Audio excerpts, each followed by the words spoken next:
Mantap. Apa kabar nih semuanya? Selamat malam.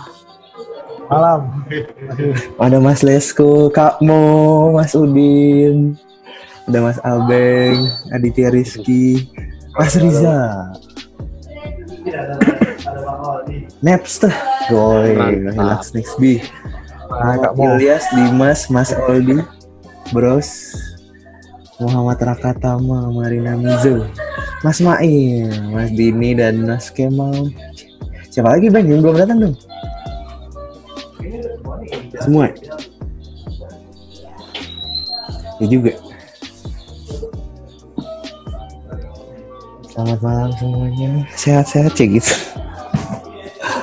Kita nongkrong santai aja ya Bang-abang. Tegang nih, kenalan, saya Bima.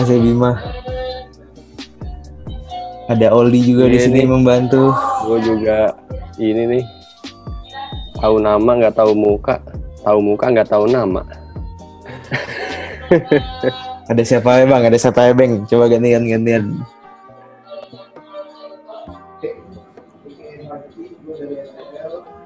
Suara lo kecil banget deh Bang. Di mute Kali itu, unmute dulu kali Bang. Kena mute. Nah. Halo teman-teman. Coba. Mas Abeng. Gue Abeng. Represent Live. Ya di sini gue mau kenalin beberapa teman, mungkin taunya NTL doang kan, tapi di NTL itu sebenarnya ada banyak. Kayak di sini ada Indra. Halo. Nickname-nya Lesko. Terus ada Ruth Class, aka Rizal, kebalik ya. Sama Cilak Mesbi yang postingan di Instagramnya dihapus terus. Gitu. Soalnya satu lagi nih nanti nyusul kayaknya si Rain13. Dadat. Jagoan gua mana nih? Sama tuh. Alon Satria. Iya. Masak. Iya, lagi gambar nih. Berarti itu di sana udah operasional, Bang. Kalian udah kembali bekerja lagi. Alhamdulillah sebenarnya dari kemarin sih emang kerja terus, Bim. Kan karena emang kan cuma aja di sini. Jadi sebenarnya nggak ada bedanya. Bedanya cuma sekarang kan kita lihat di jalanan lebih ramai aja. Tapi kita pun nggak bisa keluar ke jalanan juga, nggak bisa keluar kemana-mana tuh. Biar berasa homey gimana tuh di sana tuh? Kan pada nggak pulang kan Lebaran lau pada. Iya nggak sih? Pada nggak balik.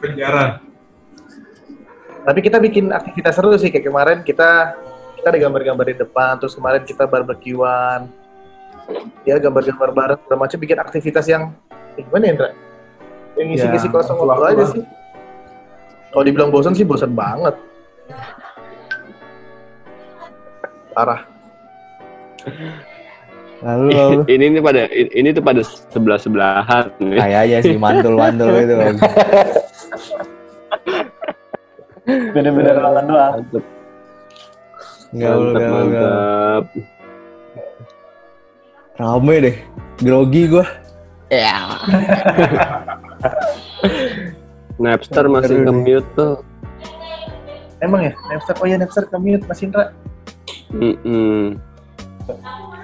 Ini gue unmute. Yo, parah lu Bim. Dah. Itu Mas suaranya. Mute. Nah, Udah. Udah. Halo. Mas Napster.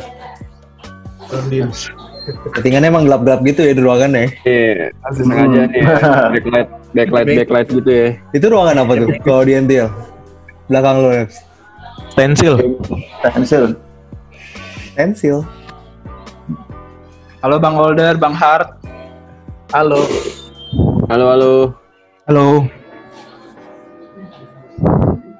Itu ruangan apa? Pensil, Iya. Tempat cetak stiker. Beda-beda nih berarti ruangannya. Iya tuh. Lagi ada di ruangan di Recon dia. Bongkar-bongkar sepatu. Oh, oke. Boleh ceritain dikit dong, Beng, ruangannya tuh ada apa aja sih? Maksudnya pos-posnya tuh ada apa aja sih? Oke. Asik bos. Sebenarnya gue mungkin sedikit jelasin dulu nih kenapa di sini biasanya Rizal nongol di sini represent karena Rizal sebagai salah satu artisan yang dari dulu emang fokusnya untuk ngerjain realism doang. Jadi Rizal ini dituain nih kalau urusan bikin portrait gitu. Rizal sendiri gabung tahun berapa tuh? Apanya? Rizal sendiri gabung tahun berapa? Gabung tuh dari awal sih, Bang. Dari awal NTL terbentuk tahun 2017 ya, Bang? 17. 16 17 ya? 17. Ya. Itu dari yang sepatu 23, Bang. Iya, Rizal sempat di sepatu 23 dulu. Berapa minggu, Jal? Apa 2 bulan ya? 3 minggu. 3 minggu. Oh, 3 minggu. Nah. Dari realis-realisan terus, Bang? Ya, jadi ya fokusnya realis terus yang barang-barang aparel. Nah, kalau Indra ini, Lesko ini, karena kan gue tahu dia dari dulu nih emang terusnya sama otomotif kan.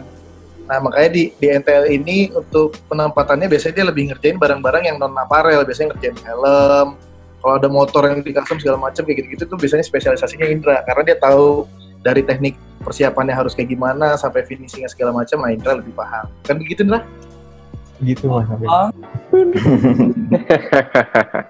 Tapi lu berapa lama ngerjain kayak gitu, Ndra? Dari tahun berapa, Ndra? Kalau otomotif sih dari kecil sih Mas Bim. Maksudnya dari SD gitu udah ngoleksi helm. Dari SD tuh udah 8 deh. Seriusan lu? Iya. Soalnya di rumah juga ada bengkel kan. Lu dari mana? Kalimantan ya? Pontianak. Dia anak. Lu dari umur berapa ngejoki? Ah, tai dia. Kelas 2 SMP Om. Lanjut. Gitu, satu lagi ini ada Bendil. Nah, Bendil ini pertama kali diajak itu yang bawa Rizal. Karena kan pada saat itu kita kerjaan semakin banyak nih, terus ya growth perusahaan kita semakin bagus. Nah, gue nanya sama Rizal, ada teman lagi nggak yang kira-kira bisa diajak ke sini? Nah, Rizal ngajak Bendil. aka Napster ini. Pertama gambar-gambar segala macam sampai akhirnya Bendil ini orangnya paling suka ngoprak-aprik. Banyak idenya segala macam, nah sampai akhirnya dia ditempatkan lah untuk ngerjain fokus di kontrikonnya. Jadi yang bertanggung jawab untuk bongkar sepatu, milih-milih bahan, kadang nyari bahan, nah itu Bendil. Mas Bendil. Tapi itu berarti kayak lo bongkar-bongkaran gitu, ada prototyping di awal-awal, nyari sampai ke bentuknya berapa lama tuh? Atau emang dari yang pertama ya, dari sepatu yang pertama, dari sampai bentuknya persis benar-benar sama. Ya pertama itu mungkin kita bisa dibilang Bikin sulas. Ya berapa bulan terakhir? 6 bulan pertama lah bisa dibilang trial tuh jadi trial, masih trial 6 bulanan ada. Jadi, emang tetap jadi sepatu tapi shape-nya masih belum benar. Ya. Gitu. Jadi sebenarnya kunci dari bikin sepatu tuh nggak cuman jadi sekedar dijahit segala macam, dilem, tempelin ke sol lagi, enggak. Tapi kita pada saat itu menyadari ternyata bentuk si sulas ini aja lari 2 atau 3 mili aja udah kelihatan banget. Pas kita pakai awalnya pas, size 9 bisa kita pakai. Terus kita bikin, kita bongkar segala macam, kita pasang lagi, ternyata jadi kegedean karena rongga di dalamnya terlalu gede. Nah kayak gitu-gitu ada hitungannya. Dan itu biasanya baru kelihatan pada saat sepatunya jadi. Jadi nggak bisa ini kita pas lagi proses, ini kayak kegendutan nih, nah itu nggak bisa ngelihat. Pas sudah ditempel, dijahit, lem segala macam, kita copot sulas baru kelihatan. Nah jadi trial errornya cukup banyak bisa dibilang. Berat banget dong Bang. Lumayan. Tapi dari awalnya alhamdulillah kita belajarnya sambil jualan. Ada orang nih, saya mau custom Yeezy dong. Waduh, belum pernah kita bongkar-bongkar nih Yeezy.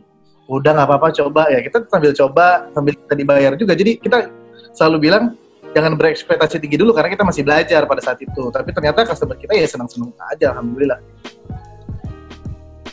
Jadi dimodalin. Ya, gue penasaran sama Mas Bendil sih. Lu ketika bongkar sepatu-sepatu yang hitungannya mahal itu apa rasanya nih? Mantap. Gimana ya bongkar ini ya? Kalau aku sih lebih konsep bikin konsepnya. Terus yang bongkar ada sendiri sih, namanya Mang Abbas. Dia bikin sepatu. Kebiasaan dulu bikin sandal ya Bang ya. Dulu ya sandal. Nah, terus ditarik ke sini nyobain bikin sepatu gitu. Iya, biasanya dulu sehari dia ngerti berapa ribu sendal gitu. Sehari kan dia Pertamanya. Nah, sedangkan di NTL kan ngerjain paling sehari malah nggak bisa sampai 1 pasang, kadang 2 hari 1 pasang. Seminggu bisa berapa sih? 2, 1. Ya kadang seminggu 1, kalau apalagi seminggu 1 kalau desain baru gitu kan. Desain baru kan harus bikin polanya lagi baru, segala macam. Dan tiap size, tiap jenis sepatu, polanya beda-beda semua. Iya. Asik sih. Ngoprek-ngoprek dapur NTL nih. Nah ini kalau sekarang gue ada di ruang desain nih. Di ruang desain. Di depan ruang desain. Tapi lo kalau gue bertanya ke lo tuh scouting emang anak-anak graffiti, Bang? Atau kayak ada alasan tersendiri atau gimana? Sebenarnya nggak semua anak graffiti sih, cuman emang hampir rata-ratanya anak kebetulan banget. Apa yang doyan sepatu? Yang di luar sepatu juga banyak sebenarnya kan. Yang tadinya ada kerjanya farmasi, terus nggak bisa gambar, dia bilang mau belajar. Gue bilang ya join aja di sini segala macam. Sampai akhirnya ya sekarang alhamdulillah bisa, walaupun kalau udah di level sekarang dia akhirnya nggak bisa ikut, akhirnya dia cabut sendiri gitu, bukan dikeluarin atau kayak gimana, tapi emang karena dianya udah nggak sanggup ngikutin lagi, akhirnya dia lepas sendiri gitu. Karena dia bilang kayak, wah ini kayaknya gue udah bukan kapasitas gue nih bang, dia bilang. Tapi gue selalu kalau emang ada teman-teman yang mau belajar, gue welcome banget sih mau belajar di sini, jadi gitu. Belajar sambil cari duit. Gaul banget. Gue penasaran Mas Rizal, Mas Indra, Mas Bendil sih. Lu selama di NTL apa yang kalian journey lu bertiga dari daerah bukan sih? Iya. Daerah ya. Iya nggak sih? Bisa dibilang. Maksudnya ketika lu kerja di Jakarta atau ya dengan apa yang lu suka, gimana prosesnya sampai sejauh ini? Mas Abeng juga mungkin bisa ngasih sudut pandang. Siapa dulu nih? Dari Indra dulu lah. Indra Mas Indra. Senior dulu.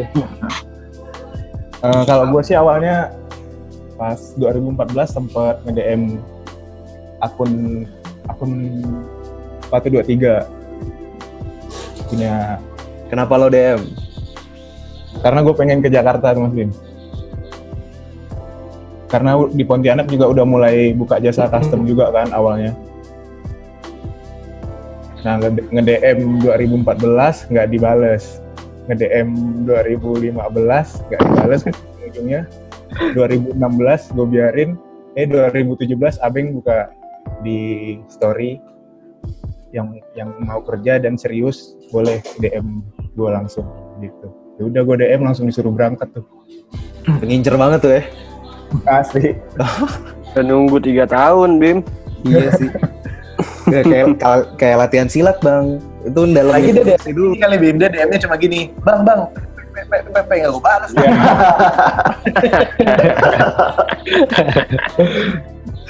Tapi kenapa lu maksudnya pengen jauh-jauh ke Jakarta?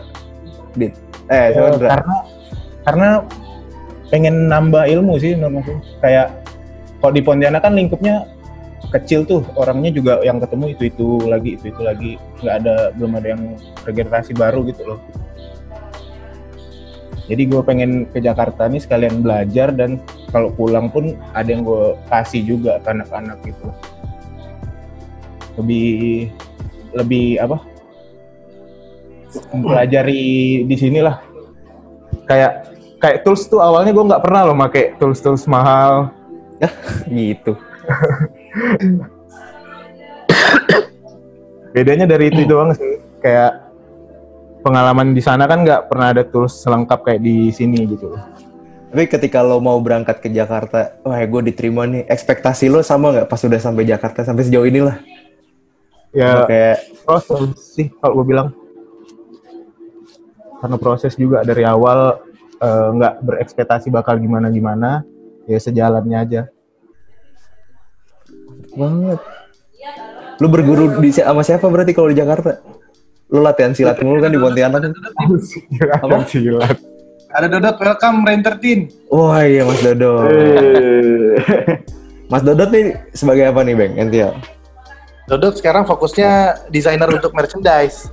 Mantap banget. Oh, kacau. Lu berarti ada berapa cabang sih Bang? Desainer untuk merchandise itu berarti ini ya, Fish ya, Bang? Iya untuk Fish gitu. Sebenarnya ada Fish, terus ada Level Ink yang merchandise khusus gaming. Tuh, Tapi belum Apa? ya belum Apa launch. namanya? Level Ink. Oke. Gitu. Cuma masih belum kita launch yang gamingnya. Ya di sini ada NTL sendiri. NTL ini kan ada kita hand painting, terus ada lagi di construct and reconstruct. Terus kita juga ada Kulavi. Kulavi ini ada juga di sini, cuman di belakangnya sudah tuh ada Aru. Dia yang bertanggung jawab untuk bikin konten. Biasanya kalau kita ada kerjasama dengan corporate, ya bikin konten segala macam itu Kulavi. Terus ada lagi namanya Fish. Fish ini clothing merchandise kita. Terus ada lagi kita bikin namanya, kita ada Titans juga. Kita lagi bikin spray paint sebenarnya, tapi kita lagi nunggu ya ada beberapa penyesuaian. Kemarin kita beli mesin tapi mesinnya ternyata salah. Jadi kita beli mesin lagi segala macam. Ya lagi di inilah di pabrik. Terus kita juga ada Unreleased ya, kita punya aplikasi custom. Ada Mas Oldi juga ikutan partisipasi di sana. Ada teman-teman abang-abangan graffiti semua yang ada di sana, gila keren. Makasih Bang. Keren Lau keren Bang. Terobosan bang. Banyak banget Bim, dari tadi lu bilangnya sebutnya apa aja tuh udah. Dibantai Mon. Jalurnya ada semua gitu. Tapi tadi gue penasaran deh Bang sama si yang tadi gaming itu. Itu gamingnya tuh maksudnya lebih kemana? Oke, jadi Apa sih? sebenarnya kita berangkatnya mau dari merchandise dulu, karena kita kan kemarin ada beberapa kali customer kita lah awal tuh yang tahu namanya Ikamil yang beli barang-barang kita tuh, yang sempat beli sepatu yang emas harganya 130 juta. Sultan. Nah, akhirnya kan gue penasaran kan, gue tanya segala macam, terus ngobrol, dan ternyata industri gaming ini sangat gila gitu. Gue nggak pernah ngebayangin ternyata industri gaming itu sebesar itu ternyata. Dan itu kata dia sekali bikin merchandise sold out. Nah jadi dia bilang, cuman Bang, di gaming ini emang masanya banyak, terus kalau bikin laku segala macam, tapi desainnya biasa aja. Dia bilang, bagaimana kalau kita bekerja sama, kita bikin clothing line yuk, dia bilang. Terus gue bilang, wah kalau emang ini sesuai kapasitas gue, kalau emang untuk ngedesain, terus lu yang jualan, ayo aja, gue bilang. Dan makanya ini semuanya lagi kita persiapin banget, karena gue nggak mau juga nanti menjadi cuma sekedar clothing gaming yang nggak punya style, nggak punya ciri khas. Makanya kita benar-benar lagi pikirin banget. Betul begitu, Dodot? Iya benar. Gaul. Kayak gitu. Dan teman-teman kita yang partneran di game ini juga ada bikin apa sih namanya, e-sport kayak gitulah, tim gaming gitu. Apa aja ininya? Game-nya yang di ini? Dota kah? CS kah? Gamenya tuh apa aja sih biasanya? Free Fire, PUBG, Mobile Legends, Fortnite, CODM. Nah kayak gitu lah. Gue sih nggak game, gue nggak ngerti. Makanya pada saat awal itu gue bener-bener nggak tahu. Tapi pas gue lihat-lihat, selidiki di dalam, gila banget sih. Kacau. Sama ini juga kemarin gue perhatiin lu kayaknya ada, lu bikin frame atau lu custom frame sepeda atau apa sih itu? Oh iya, satu lagi tuh, refine.co. Nah itu tuh apa tuh, boleh ceritain dikit? Banyak juga nggak apa-apa sih. Iya sebenarnya lihat emang teman-teman partner juga sekitaran emang doyan sepedaan. Terus lihat fenomena sekarang juga akhirnya orang lari ke sepeda semua nih. Mau dari semua kalangan semuanya mainnya sepedaan nih, kalau gue perhatiin kan setelah pandemi ini juga udah makin gila-gila, sampai teman-teman di workshop gue aja pada mau beli sepeda. Nah terus gue berpikir kenapa nggak kita coba untuk custom sepeda aja gitu kan.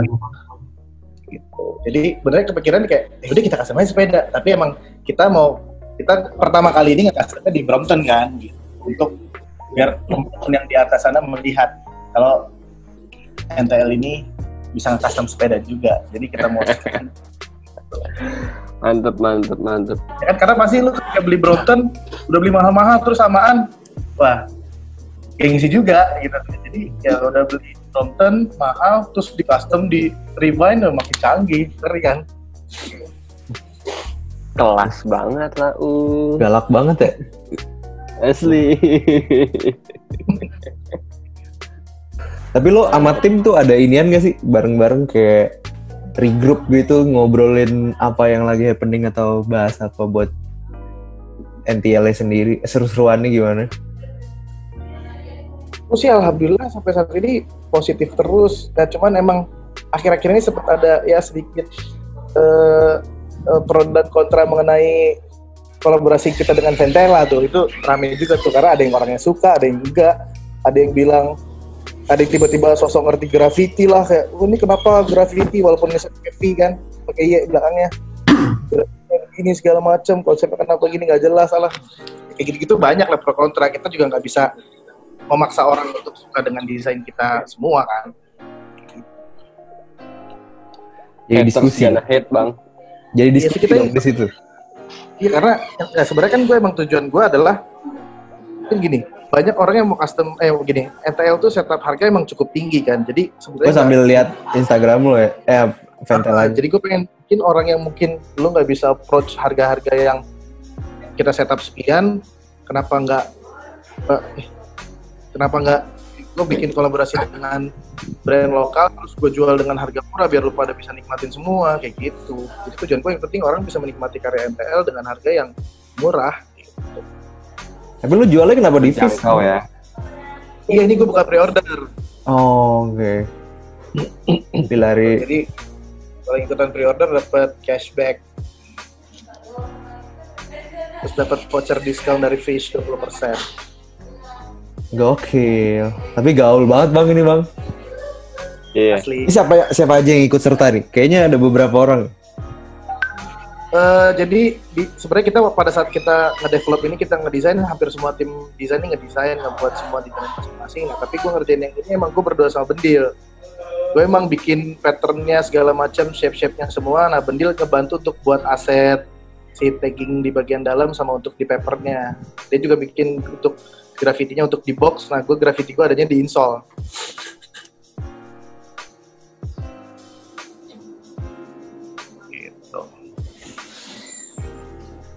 Yang jadi banyak orang berdebat tuh area grafitinya tuh. Iya, dibilang kenapa nggak grafitinya di luar, kenapa di dalam. Serius lo? Nah, itu diributin aja kayak gituan.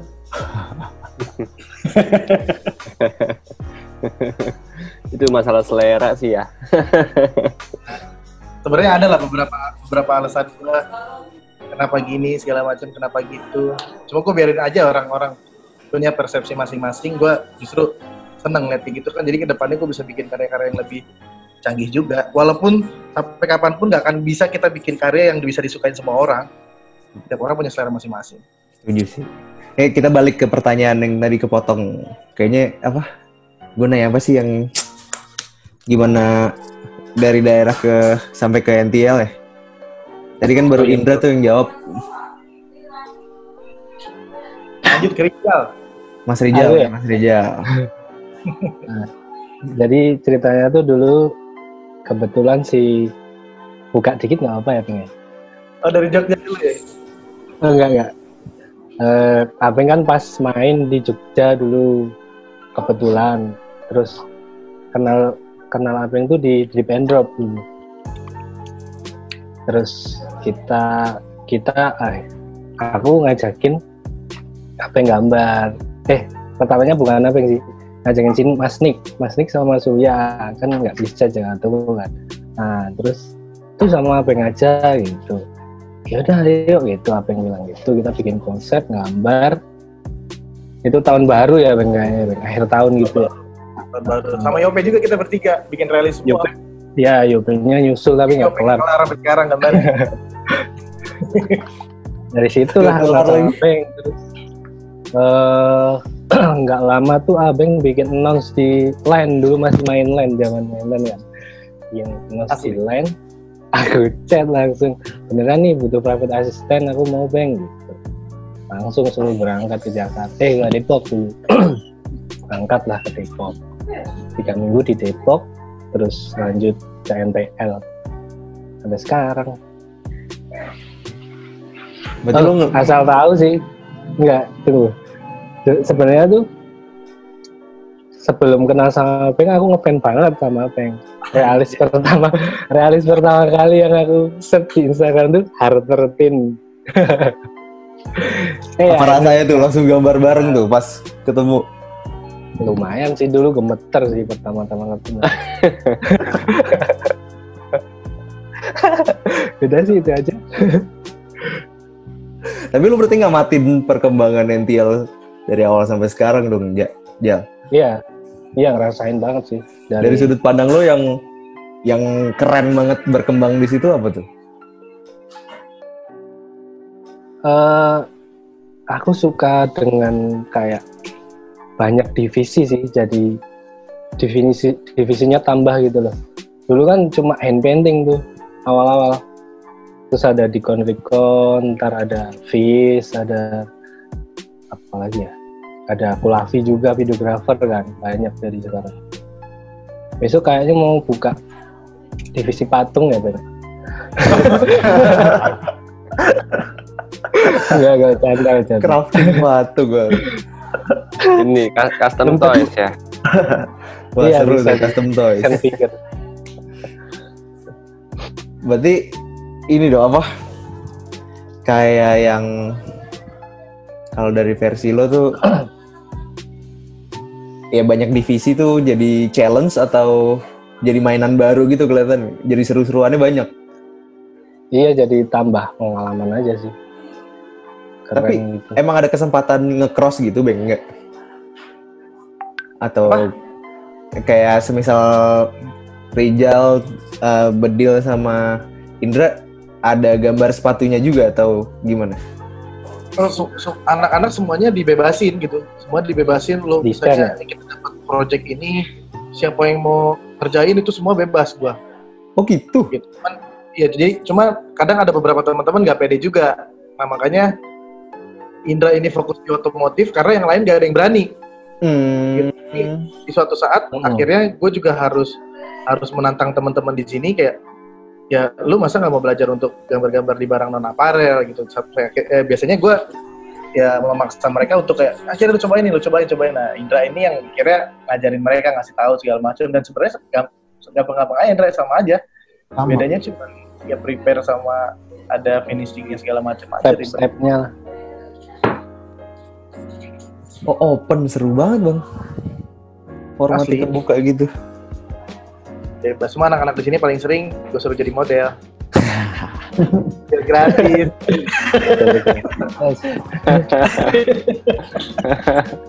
Kalau yang ngurusin digitalnya, area digitalnya siapa Bang?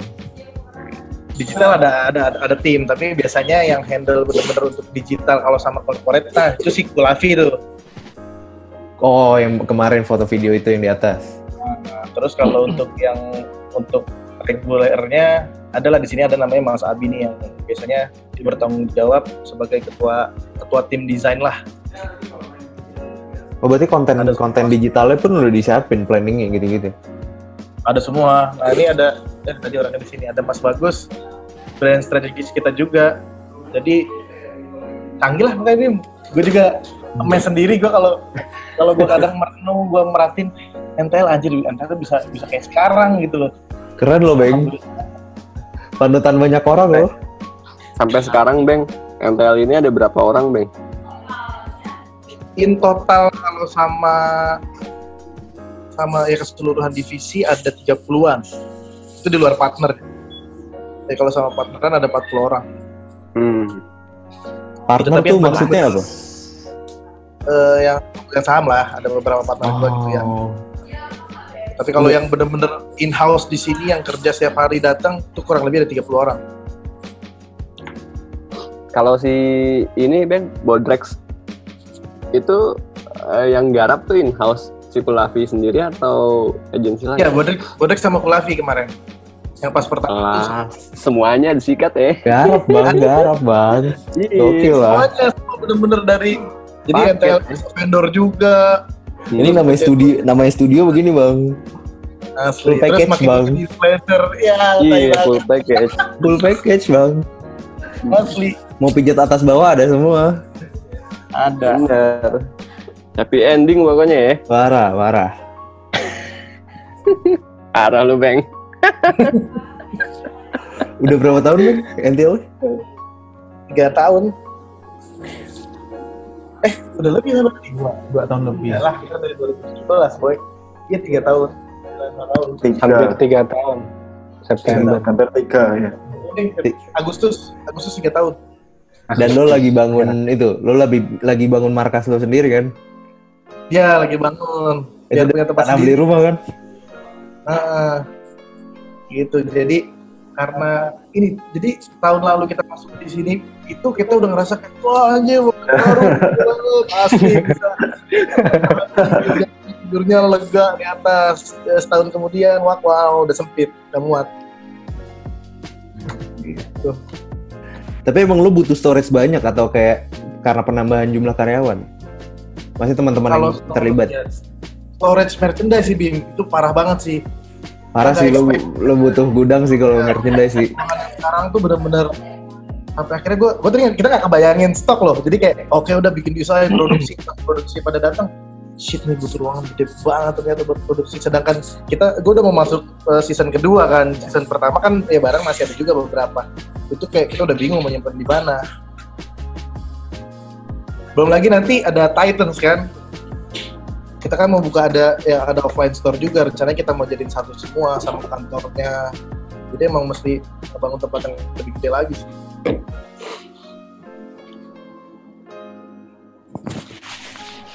Rencana daerah mana bang? Komplek yang sama, cuma di belakang, di pojok. Kita ngambil tanah yang paling ujung.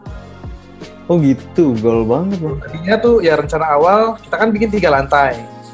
Jadi lantai 1 full untuk kerja, lantai 2 itu tadinya kita mau bikin kelas sama ada office.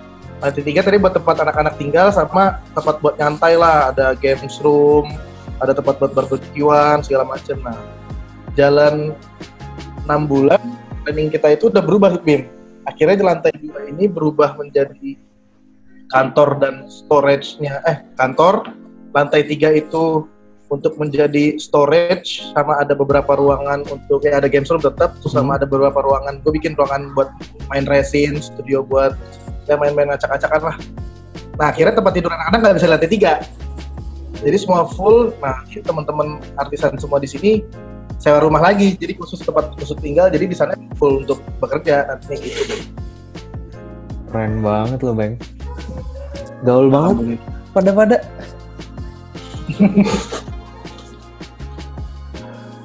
Terus lanjut tadi Mas Bendil belum tuh? Lanjutan pertanyaan yang itu balik ke apa? Daerah. Yoi, cerita, story. Dulu pertama diajakin sama Rizal ke sini. Tapi itu pas zaman kerja, pas masih kerja. Pas zaman di ini ya, sepatu 23 ya, Sel. Ya. Ngajakinnya pas itu. Nah, tapi aku masih kerja di ikut konsultan jalan jembatan dulu di kantor. Nah terus setahun sesudahnya diajakin Rizal lagi, udah langsung ke sini ke Jakarta. Tapi Dil, lu inget punya pengalaman ini nggak? Jadi pertama kali Bendil datang ini sama Rizal, gue tes dulu Bim. Apa tuh tesnya? Instagram, gue ngeliatnya bukan di Instagram. Dulu gue temenan sama Bendil tuh di Pet. Ternyata gue udah temenan.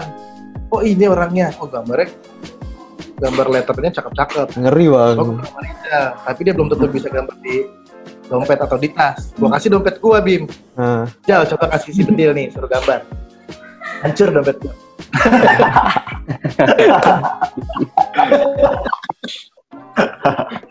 Ribet hancur. Tahu deh dulu bikin apa? apa gitu. Cuman hancur banget. Jadi hancur bukan gambarnya bagus tapi bertekstur. Jadi step-stepnya masih salah banget sih waktu itu cara ngerjainnya. Tapi tetap diterima ya dia.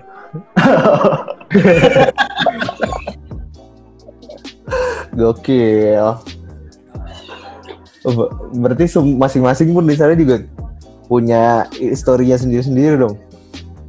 Iya, story sendiri banyak banget. Tapi sebagian besar tuh dari daerah semua, Bang. Hampir semua. Desainer kita ini, Abi ini yang ketua tim desain itu dari Bali. Dia punya teman bawa 1 orang, Jojo namanya dari Bali juga. Satu lagi Gema anak graffiti juga, anak UNJ. Satu lagi Ulay juga anak graffiti juga. Terus teman-teman lain yang di Jakarta kurang lebih ada 7 orang ya, Kak? Amin. Ya ada 7 orang lah, sisanya tuh banyak kan dari luar kota sih. Keren. Ini kita bentar lagi pindah ruangan ya? Ke link Zoom yang tadi gue share, Bang. Nitip share ke anak-anak. Ini udah 1 menit lagi. Sorry ya. Kita pindah ruangan dulu. Ya gitu. Ya, sedih.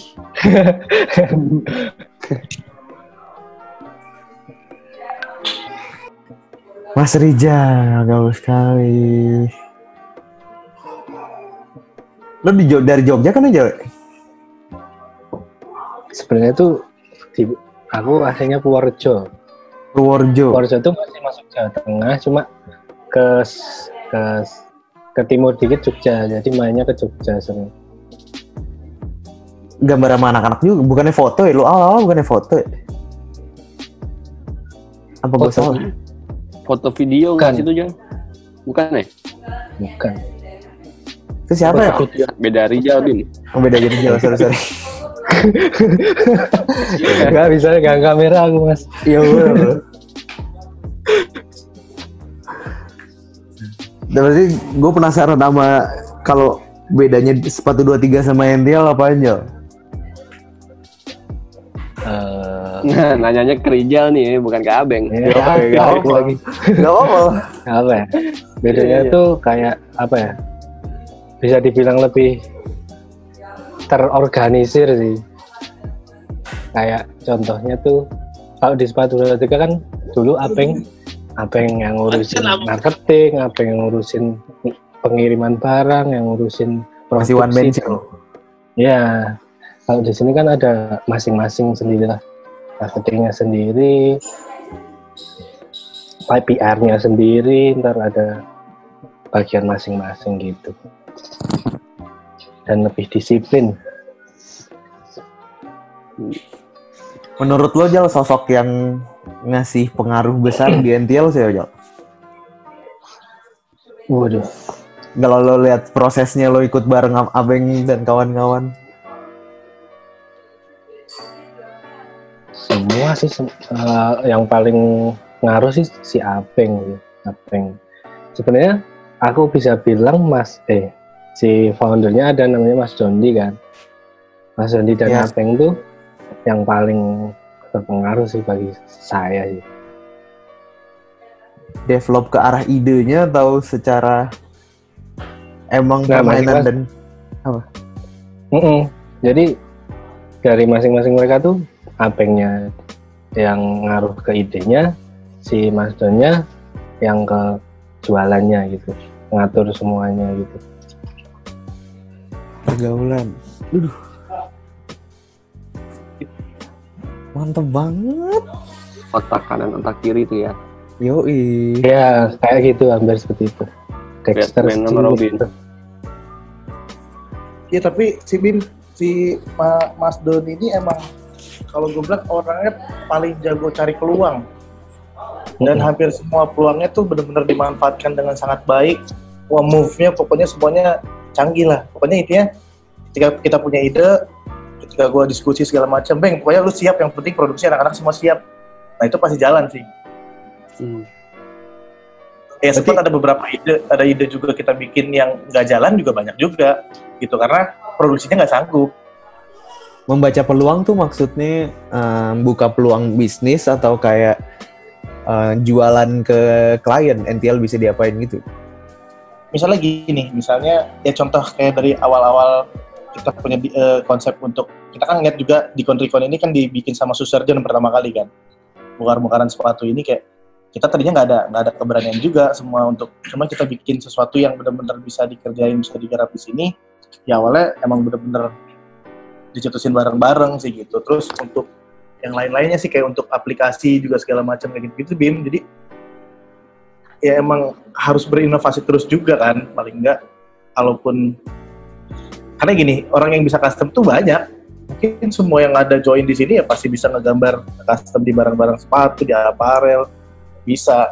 Cuma kadang untuk nge-manage-nya yang belum tentu semua orang bisa. Nah, Mas Don ini emang nge-manage-nya jago juga. Bukan jago juga sih, jago banget. Tuh. Jadi gue juga banyak belajar disiplin dari dia, dan itu yang sangat membedakan antara sepatu 23 dan Never Levi's. Karena kalau dulu emang gue yang ngurus semuanya sendiri, tapi karena gue ngurusnya sendiri, jadi gue ngurusnya sesuka hati aja, project kesana kesini. Cool banget tuh. Ini. Tapi kenapa nama lo yang ditaruh di Never to Levi's ya, Bang? Pertama kali kan gue doang sendiri. Jadi Never to Levi's itu artisannya. Iya, jadi Never to Levi's ini sebenarnya dulunya adalah reseller barang-barang branded, toko jualan. Namanya emang udah Never to Levi's. Nah, terus akhirnya gue ketemu di Kuningan pada saat acara sneakers, terus ngobrol segala macem kayak, "Bang, kita bikin ini yuk. Lu kan punya sepatu 23 nih, tapi lu belum pernah gambar di barang-barang branded kan," dia bilang. Terus kayak, "Wah, tapi gue ngeri juga kalau ngerjain di barang-barang gini, kalau salah gimana?" "Udah, nggak usah takut salah," gitu ya. Akhirnya kita cobain. Dulu collab pertama kali itu namanya Never to Levi's X Hard 13. Gitu, sampai akhirnya jalan beberapa bulan dan ternyata demand orang gila-gilaan di Indonesia. Orang yang tadinya biasa custom di luar negeri harus nunggu sampai 3-4 bulan. Di NTL waktu itu kita ngasih servis 1 bulan, dan semua orang akhirnya pada gambar di kita lah. Nah, di saat orang pada makin tertarik untuk gambar di NTL, gue nggak sanggup sendirian gitu. Dan pada saat itu teman-teman partner semuanya bilang kayak, udahlah Abeng join aja as a partner gitu. Makanya namanya pada saat itu berubah, yang tadinya Never to Levi's X Hard 13 akhirnya jadi Never to Levi's by Hard 13. Karena gue gambar sendiri, terus kerjaan makin banyak, akhirnya gue mengusulkan untuk bisa nggak gue ngajak teman-teman gue untuk gambar di sini. Nah, awalnya itu Mas Don termasuk semua partner nggak ada yang setuju karena anak-anak kayak yang lain bisa nggak gambarnya kayak lu gitu kan. Nah, makanya akhirnya gue bertanggung jawab untuk kayak, gue bilang bisa gitu, yang nanti semuanya yang handle pokoknya gue yang ngurus gitu. Karena anak-anak yang gue pilih juga sebenarnya nggak harus yang bener-bener ngerjain dari awal, at least mereka bisa ngebantuin gue untuk pada saat itu ngerjain mungkin untuk coloringnya lah gitu. Nanti gue bisa ngedetailing segala macem. Karena waktu itu pada saat gue jalan NTL, anak-anak juga masih jalan di sepatu 23 nih, kayak Rijal gitu tetap jalan nih, gue tetap as a business as sepatu 23, mereka tetap gambar di sana. Nah, gue NTL sendiri. Nah, terus gue udah mulai selip-selipin kerjaan tuh kayak, "Jal, mau tambahan jajan nggak? Nih, ada dompet, kerjain." Terus anak-anak lain, "Nih, lo mau tambahan jajan nggak?" Gue kasih, kayak gitu. Sampai akhirnya, karena pada saat itu sepatu 23, ya itulah gue sempat cerita kan, sepatu 23 bangkrut, itu bukan bangkrut kita kehabisan duit, nggak ada modal, bukan. Kita itu kebanyakan order, nggak ada yang ngerjain, karena yang ngerjain pada saat itu pada cabut-cabutan, karena manajemennya nggak benar. Jadi akhirnya mulai shifting. Gue rasa pada saat itu gue bilang sama om gue, kan om gue akhirnya ngurus sepatu 23, gue bilang kayaknya Abeng mau fokus di NTL aja nih om, sepatu 23 ya udah kita korbanin lah, karena banyak juga respon dari orang-orang melihat, kok Abeng ada 2, yang satu harganya murah, yang satu harganya mahal banget, kenapa nih, padahal kan yang gambar sama-sama Abeng gitu. Akhirnya gue memutuskan untuk pilih satu. Itu tahun berapa Beng? Itu di 2017, awal-awal itulah. 2017. Awal-awal NTL banget 2017. Itu akhirnya gue bener-bener putusin untuk, yaudah dah gue fokus di NTL.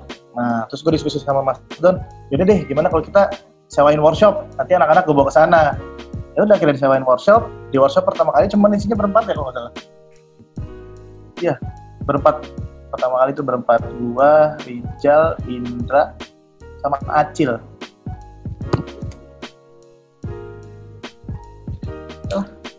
Berkembangnya berarti bareng-bareng dong. Berkembangnya bareng-bareng, jadi teman-teman di sini semua tahu perjuangannya dari awal banget lah. Gitu, dan ternyata emang yang gue pelajarin banget dari dulu ya manajemen itu penting banget sih.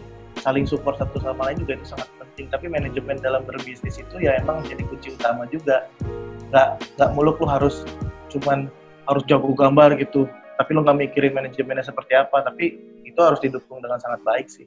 Kalau dari lo Beng sebagai artis personal, bisa ngasih saran kalau lo sebagai artisan atau sebagai tim apa aja yang harus dijagain as a manajemen untuk lo bisa berkembang? Yang pasti disiplin sama waktu.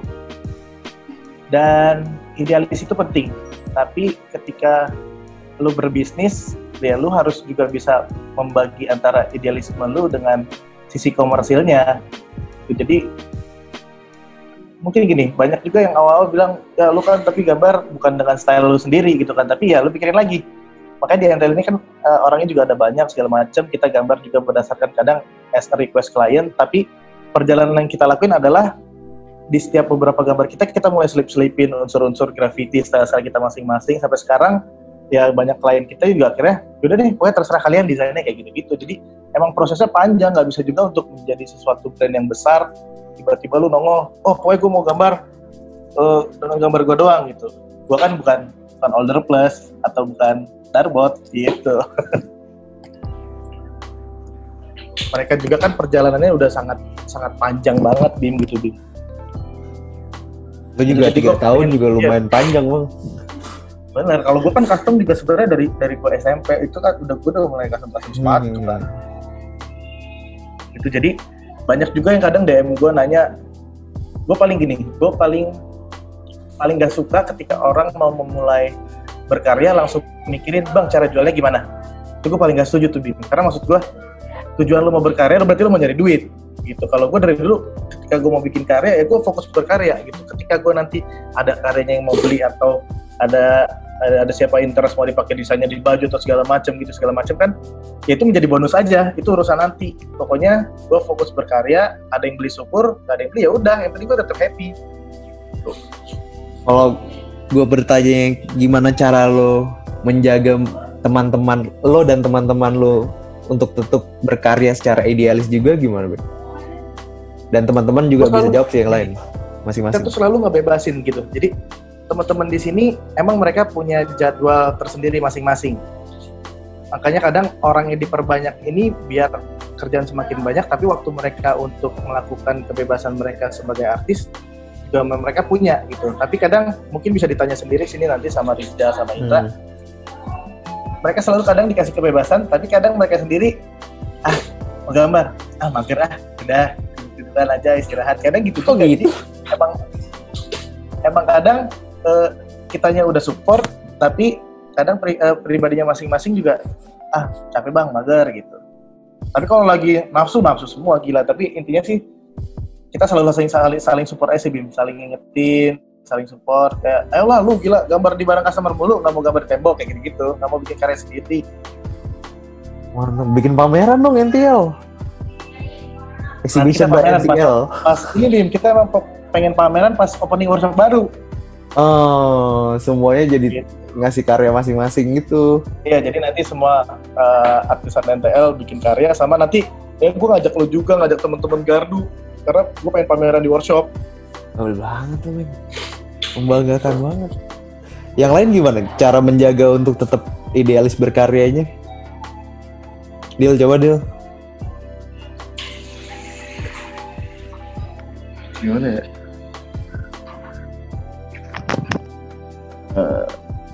Tetap ini sih, kalau aku tetap gambar di tembok, tetap gambar di tembok.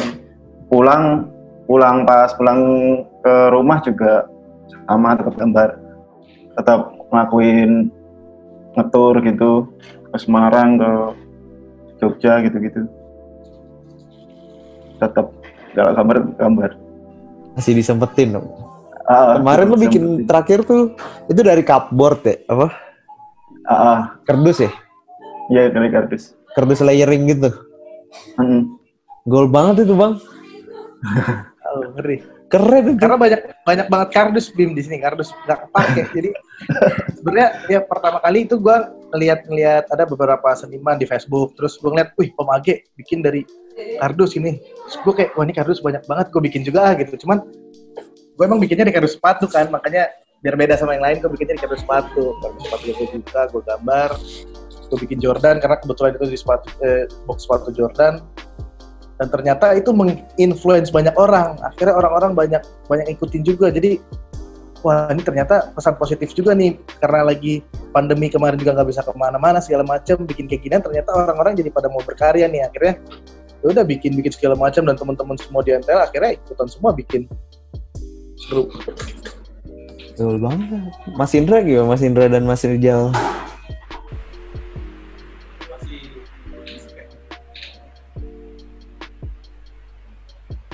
Kemit. Kemit. Suara lu. Udah.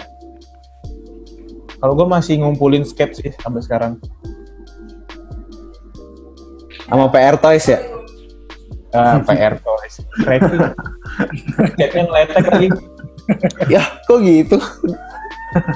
Yang bawah ngeletek semua itu. Wih. Ulang. Gaskan lah. Mas Rijal gimana Mas Rijal? Apa ya? Mas Rijal ini paling mager. Ini gue bilang mager dia.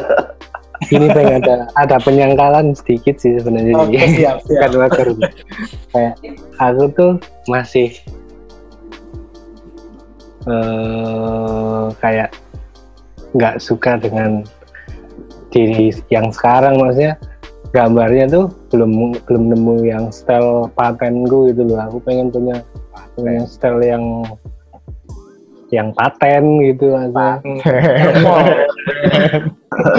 Maksudnya paten tuh apa ya? Tetap maksudnya yang ya itu terus gitu. Sekarang kan masih gonta-ganti style, jadi kurang puas aja sih, masih nyari kayak tapi kalau misalnya lu mencari style tapi lu selalu berpikir aduh kapan gue punya style seperti ini, kapan itu kan itu panjang banget sih, karena ya pasti setiap orang-orang yang masih punya style karena perjalanannya juga panjang banget kan, dan bener. coba terus diulangin terus coba. Kemarin juga sempat ngobrol sama Om Agi, katanya suruh ya udah yang penting gambar terus aja gitu, nggak usah mikirin stylemu katanya gitu. Oke mas, gitu aja. sambil jalan. Tapi emang mager sih. Ya. Soalnya weekdays gitu udah capek buat kerja, nanti weekend tuh buat malah pengennya tuh buat istirahat total gitu. Biasanya kalau gambar tuh paling kalau pas mudik gitu pulang kampung, kalau nggak main ke kota orang, ke Semarang atau ke mana gitu gambar. Kalau di Jakarta soalnya juga mau nyari spot susah, di sini nggak tahu spot-spot. Tahu lah. Jarang kenal di situ banyak kok. Jangan dijadiin alasan lah. Kayak anak-anak yang tiap harus buat bombing sih ol. Aku kasih spot Mas. Mau Coba Bim. Satu aja. Banyak. Malah minta nih, nggak enaknya. Iya gitu. Iya. Udah tahu nggak enak masih minta.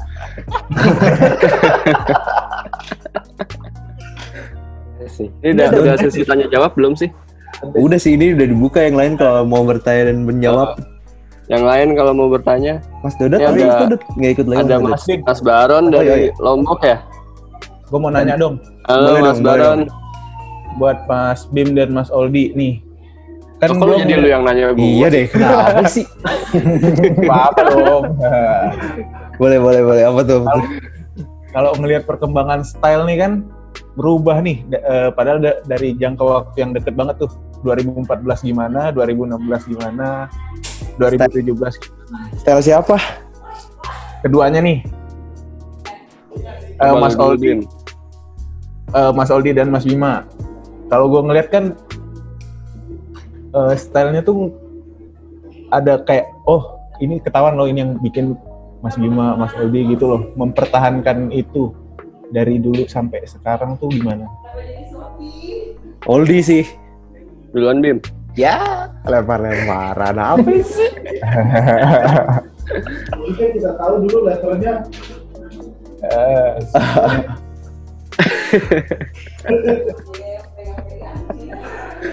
Kalau gue emang memilih ke bombing sih awalnya. Cuman kalau style-style lainnya itu sebenarnya kayak bosennya gue ngebombing, jadi ganti ke situ. Tapi gue lebih prefer kayak muter sendiri, gambar sendiri. Jadi nggak mau nentuin apa-apa, cuman kayak naro apa yang gue sketch di ya sampai sekarang sih. Sisanya udah bantu-bantuin gardu atau bantu-bantuin ikut gambar bareng aja. Tapi kenceng loh gambarnya. Agak lu ngeliat di internet doang itu. Stokan lama itu. Setengah lama. Gak keluar-keluar gua. Bima baru pindah rumah aja langsung sekitaran rumahnya aja penuh.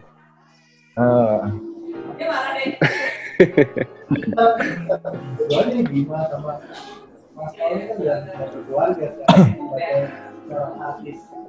Gimana Beng? Sorry Beng, ke-mute Beng. Iya Bang, Nih Mas jauh suara lu. Bima sama Mas Ol kan sekarang udah berkeluarga. Gitu, gimana cara membagi waktunya tuh? Nah, kerja, keluarga, terus jalanin hobi sebagai artis, gambar. Masuk dulu deh, gantian. Setahun pertama lumayan hektik sih Bang. Anak 1 tahun pertama tuh lagi Setuju. Perhatiannya tuh bener-bener ke anak dulu deh gitu. Selepas itu udah mulai bisa, gue mungkin baru bisa ngerabanya mulai enak itu ya setelah setahun itu baru tuh mulai ketahuan kan polanya kayak gimana segala macemnya gitu. Cuma emang ya berasa ya Bim. Kayak berasa. Gini tuh nggak apa ya, bukan gampang buat ceritain sih Bang, harus dirasain. Experience sih Bang. Kalau lo lihat dari sebenarnya masalahnya di waktu sih mungkin. Masalah sih lebih bagiannya di waktu. Kalau pas single atau kayak masih era yang belum berkeluarga, lo dengan pilihan lo. Kalau udah sama yang lo serumah atau tidur bareng ya, tidur bareng yang mana nih? Ya harus disepakatin bareng. Balance. Sisanya mah ya colongan ya, nyari waktu pasti. Iya. Kenapa dia ada yang pun kita harus naikkan. Minta izin sama anak. Yang paling berasa ya kalau gue adalah di nongkrong ya sih, waktu nongkrong itu. Kayak dengan kebiasaan kita yang emang suka nongkrong gitu, terus tiba-tiba lu berkeluarga dan lu punya buntut. Nah itu yang nongkrong itu kan bukan kegiatan yang priority ya sebenarnya gitu, kayak emang hahaha aja gitu. Nah itu yang mau nggak mau lu harus korbanin. Itu sih yang jadi ketika lo masih punya waktu buat nongkrong, masih pengen nongkrong, puas-puasin deh.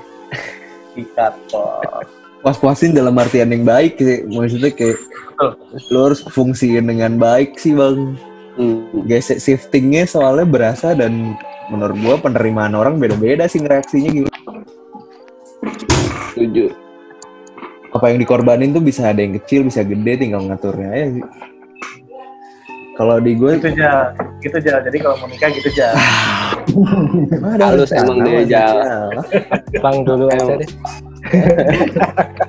Bang dulu. Ini masih kecil, masa nikah.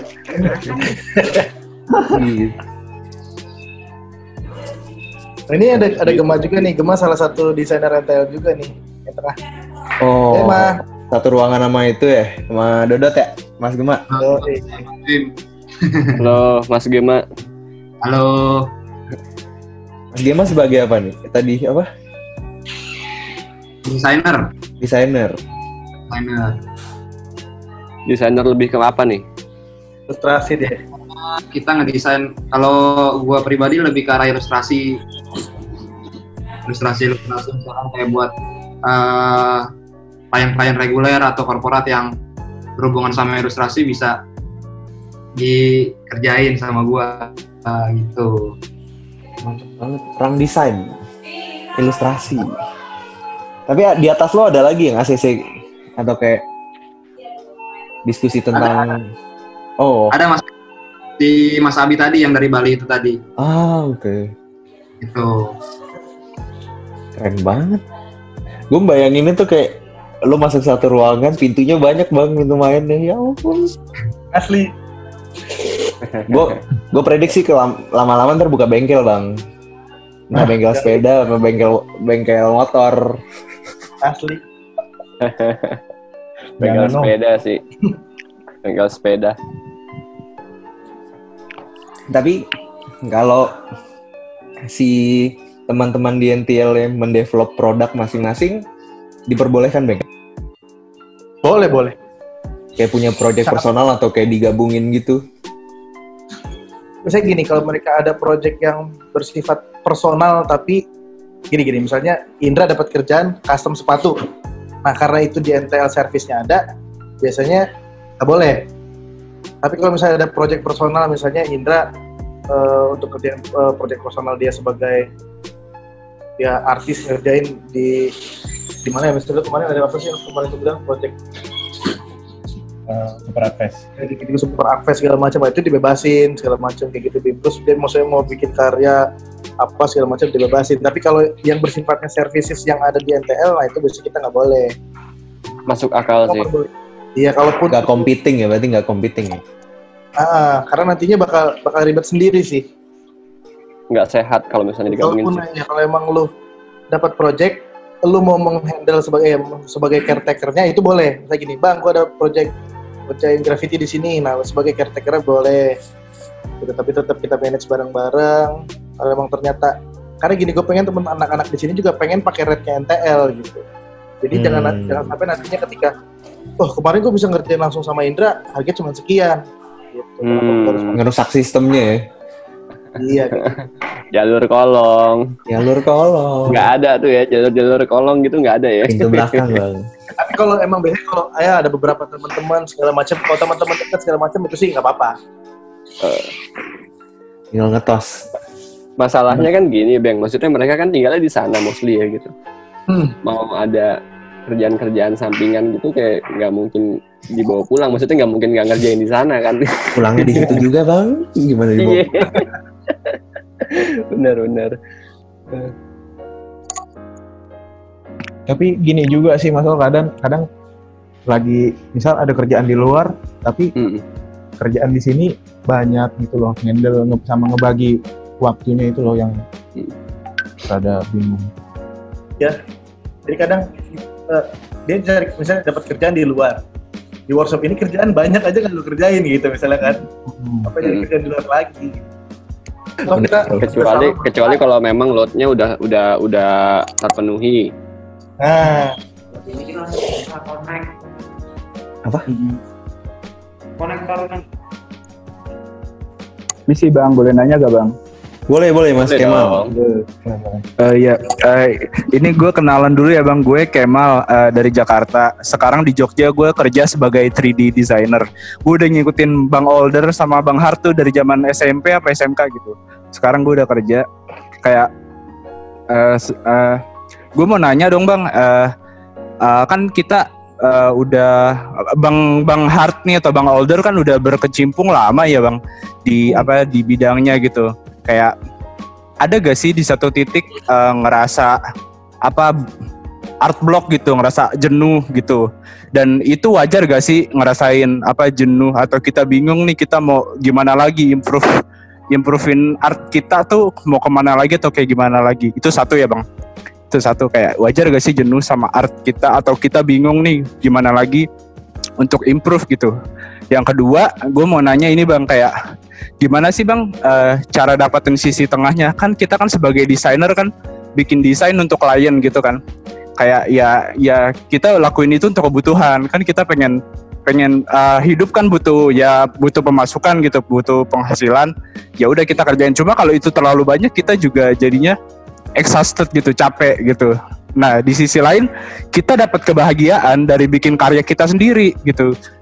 Ketika kita melakukan karya untuk kita kerjain sendiri yang personal tuh happy. Nah, yang lo rasain sekarang gimana sih Bang? Apakah lo udah berada di titik tengah kah Bang?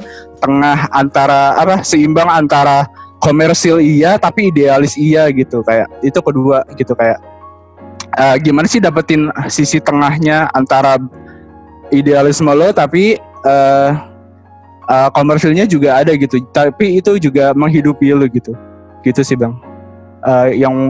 Yang gue mau tanya, kira-kira gimana Bang menurut lo? Bang Aldi duluan boleh? Okay. Boleh. Ya mungkin kalau yang pertama pertanyaan pertama ya bosen ya gitu.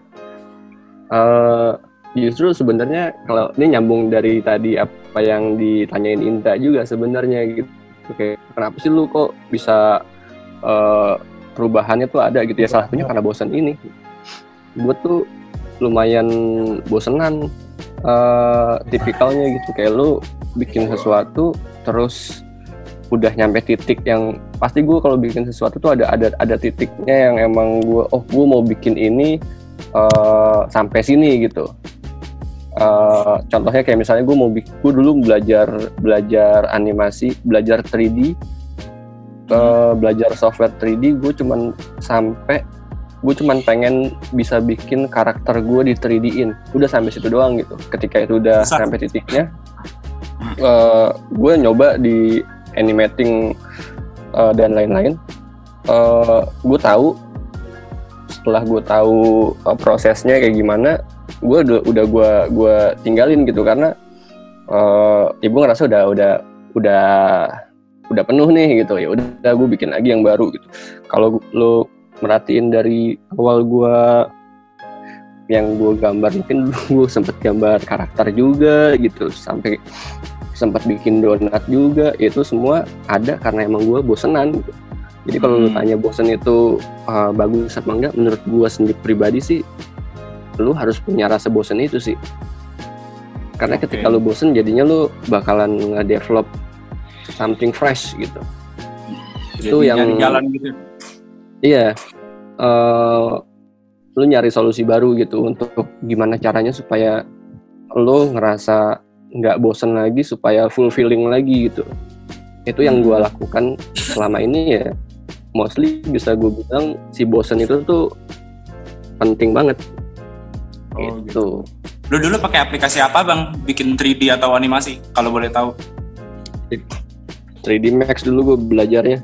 3D Max sama 3D-nya, kalau 2D-nya pakai Flash, Macromedia Flash dulu. Susah itu Bang 3D Max. Iya, lebih ke situlah gitu. Nyambung tadi pertanyaan Nika juga kan. Sama CGI itu awalnya dari mana Bang?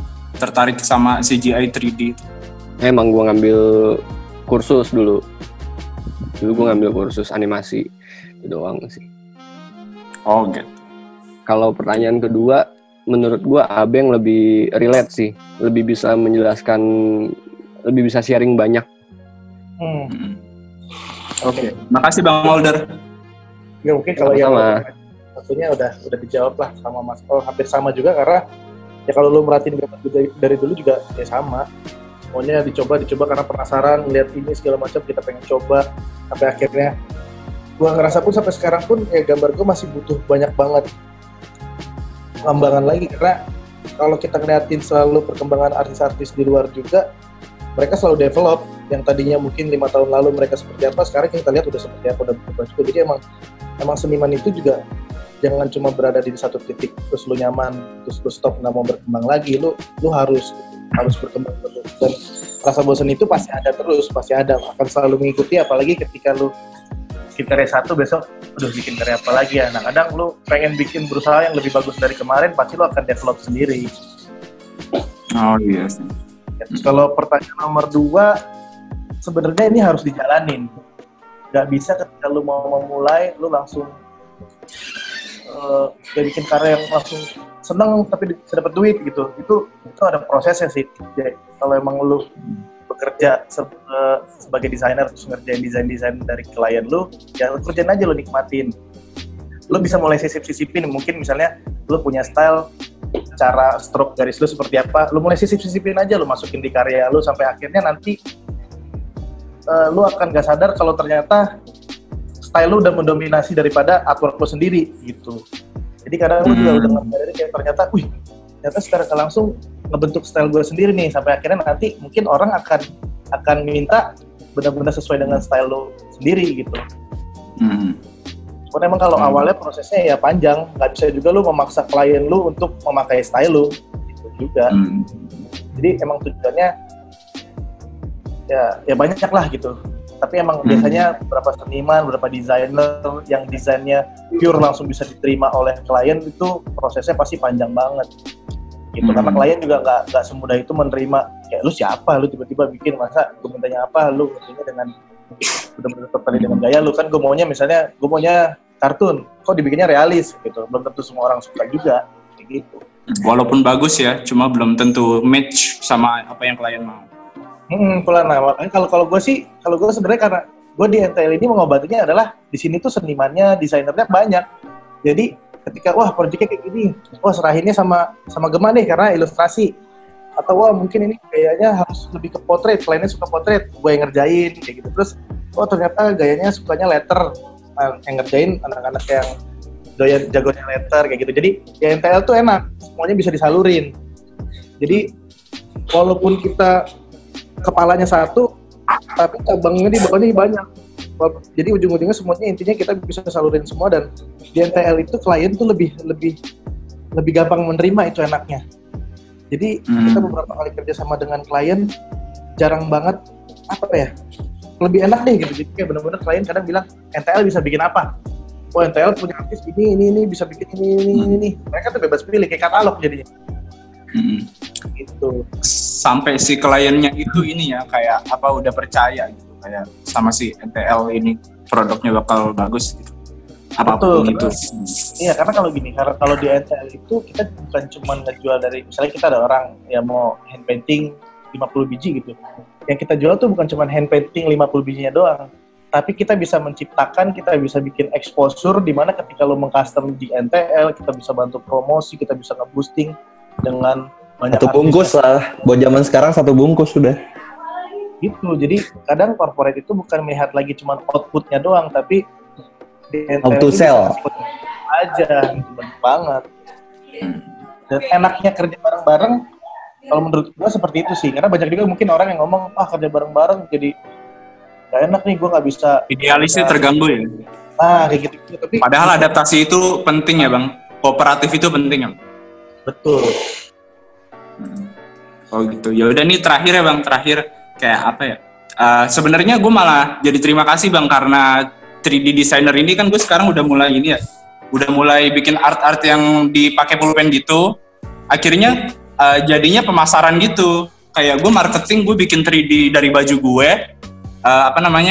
Ya pada akhirnya berguna juga kok. Yang kadang-kadang kita bilang kita jenuh, itu pada akhirnya jadi tools juga untuk idealisme kita gitu. Kayak gitu sih, kayak hal yang kadang kita jenuh tuh ternyata pada akhirnya berguna juga kok gitu, walaupun nggak nyamuk gitu sih. Udah, terima kasih ya Bang Abeng udah sharing sama thank you loh yang lainnya juga, pergaulan banget. Ini Bang Bima kalau nggak salah Yuker ya Bang? Bukan, jangan so tahu gitu, jangan so tahu gitu, bukan.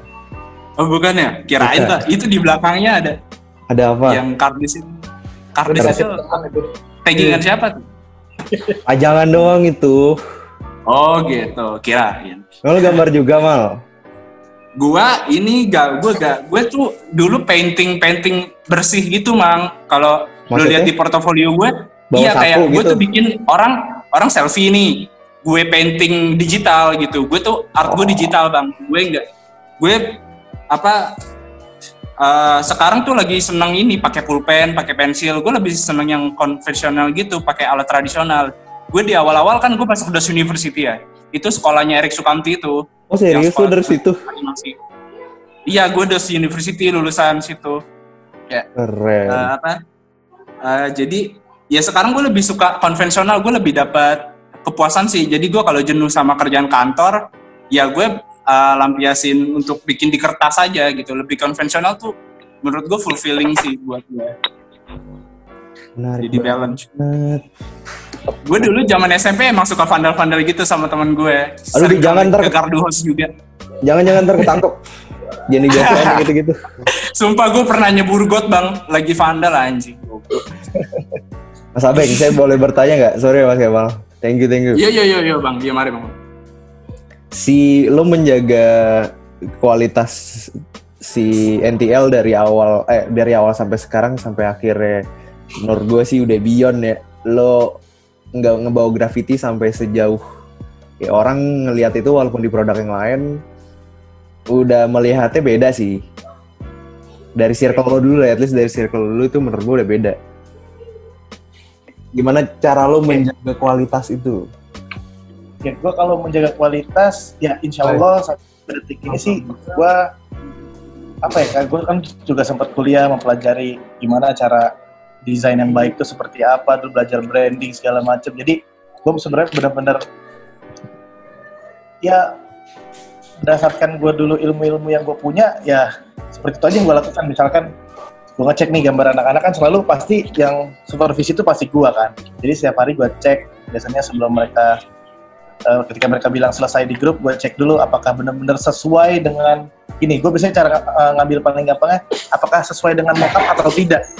Karena kan gue ada base mockup digital kan, jadi paling gampang nyocokin aja nih sama mockup, dijejerin, dilihat oh iya benar sesuai ada segala macam. Nah itu udah paling better, paling aman sih. Karena klien itu kan udah approve dari pas mockup. Jadi ketika mereka udah approve di mockup itu, ya 90% udah pasti pada saat di hand painting mereka udah pasti suka juga. Walaupun gue selalu kasih ada batas toleransi lah, gue biasanya ngomong sama klien. Karena ini nantinya akan di hand painting, pasti nggak akan bisa 100% sama dengan apa yang ada di mock-up. Nah, sampai detik ini sih klien-klien kita selalu aman mas. Gitu sih Bim. Jadi berdasarkan ilmu-ilmu yang dipelajari di kampus, dipelajari nongkrong sama teman-teman, nanya sama yang lebih tahu segala macam, ya coba kita aplikasikan aja sih. Tapi lo mau bawa ini sampai seberapa jauh, Bang? Gue pernah ngobrol sama Bima, gue bilang waktu itu gue pengen banget sejujurnya dari awal itu mengangkat tiap-tiap masing-masing artis NTL gitu loh. Nah ya obrolan itu. Nah, makanya cuma sampai detik ini, di sini biar Indra juga pada semua dengar, merekanya sendiri masih belum pada pede. Kenapa pede itu harus jadi penting di sini? Karena gini, misalnya gue kayak, oke Indra, project ini lu bener-bener handle sendiri dengan style lu gimana lah. Itu biasanya kayak Indra, Rijal, Bendir, kadang suka nggak pede sendiri. Ah takut lah bang, nanti jelek, kalau jelek gimana, kayak gitu. Padahal kesempatannya ini gue udah pegang nih. Ayo mau ngertiin nggak? Oh nggak mau. Mau ngertiin nggak? Oh takut, gini-gini. Akhirnya gue kerjain sendiri. Gitu. Tapi biasanya ya akhirnya mau nggak mau dipaksa, ayo selipin, ayo udah coba mulai gitu, segala macam, gini keluarin style masing-masing, keluarin gitu. Jadi ya akhirnya harus dipaksa. Gitu. Jadi kalau mungkin pertanyaan itu sebenarnya bisa dijawab oleh Mas Rijal, Indra, dan Benil, kenapa kalian nggak pede? Apa tuh? Tantangan paling besarnya apa tuh? Mas Rijal, Mas Benil, dan Mas Indra, tantangan paling besarnya? Karena kalau gue pribadi sih ya atas nama Heart 13 juga sih kan masih ngebimbangin di situnya juga tuh Mas, kalau misalkan oh ini kira-kira kena nggak gitu, misal disatuin sama punyanya Abeng kayak gitu. Walaupun lampu hijau udah ada dari Abeng.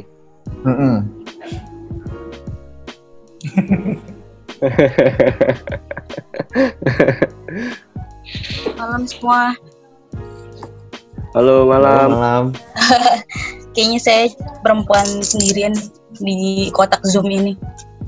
Salam kenal ya semuanya. Sorry aku potong, nggak apa-apa ya? Boleh Mbak. Monggo. Kenalan dulu sih. Nama saya Dini. Mana nggak ada tinggal videonya? Iya. Nggak usah lah, nggak usah pakai video. Nama saya Dini, saya tinggal di Jakarta. Ini menyambung barusan yang tentang PD dan nggak PD. Pertanyaannya cuma satu sih. Apa ya? Gimana caranya supaya antara rendah hati sama rendah diri itu nggak sepaket gitu, bisa dipisahin. Terima kasih. Lo mau itu dijawab sama siapa? Siapa aja? Ya pilih aja. Ya siapa ya? Siapa aja deh. Ya, kalau bisa banyak yang ngasih respon sih. Oke. Lebih senang ya. Kita simpan dulu ya.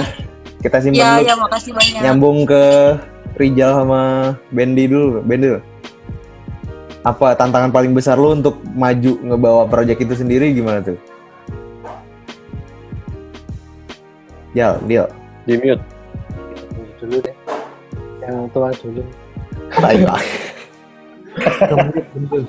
Apa ya? Masih belum pede sih, emang belum pede aja sih.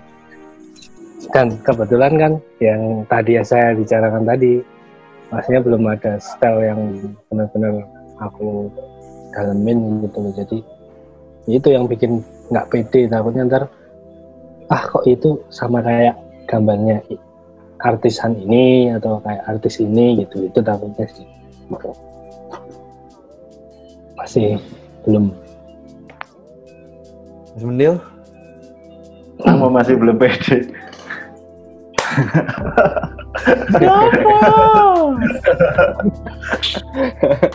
Ini kayaknya pertanyaan udah sering ditanyain sama Abeng nih. Kayaknya sih. Ini ada yang mau ngambil ikannya kan Abeng nih. kayak udah sampai berbusa nih ngomongnya. Tapi menurut lo mereka udah sampai di titik itu loh. Teman-teman. Ya mungkin gini, kalau Rijal kan itu bisa banyak cerita karena sama-sama bikin potret gitu kan. Bikin potret itu emang paling susah nyari style gitu. Kalau misalnya lu yang mirip-miripin gambar gue juga ada aja pasti yang mirip, tapi ya kita pede aja gitu. Kenapa harus nggak pede? Ya pede aja. Kalau misalnya gue dibilang sekarang udah menemukan style apa belum, gue merasa juga masih belum gitu.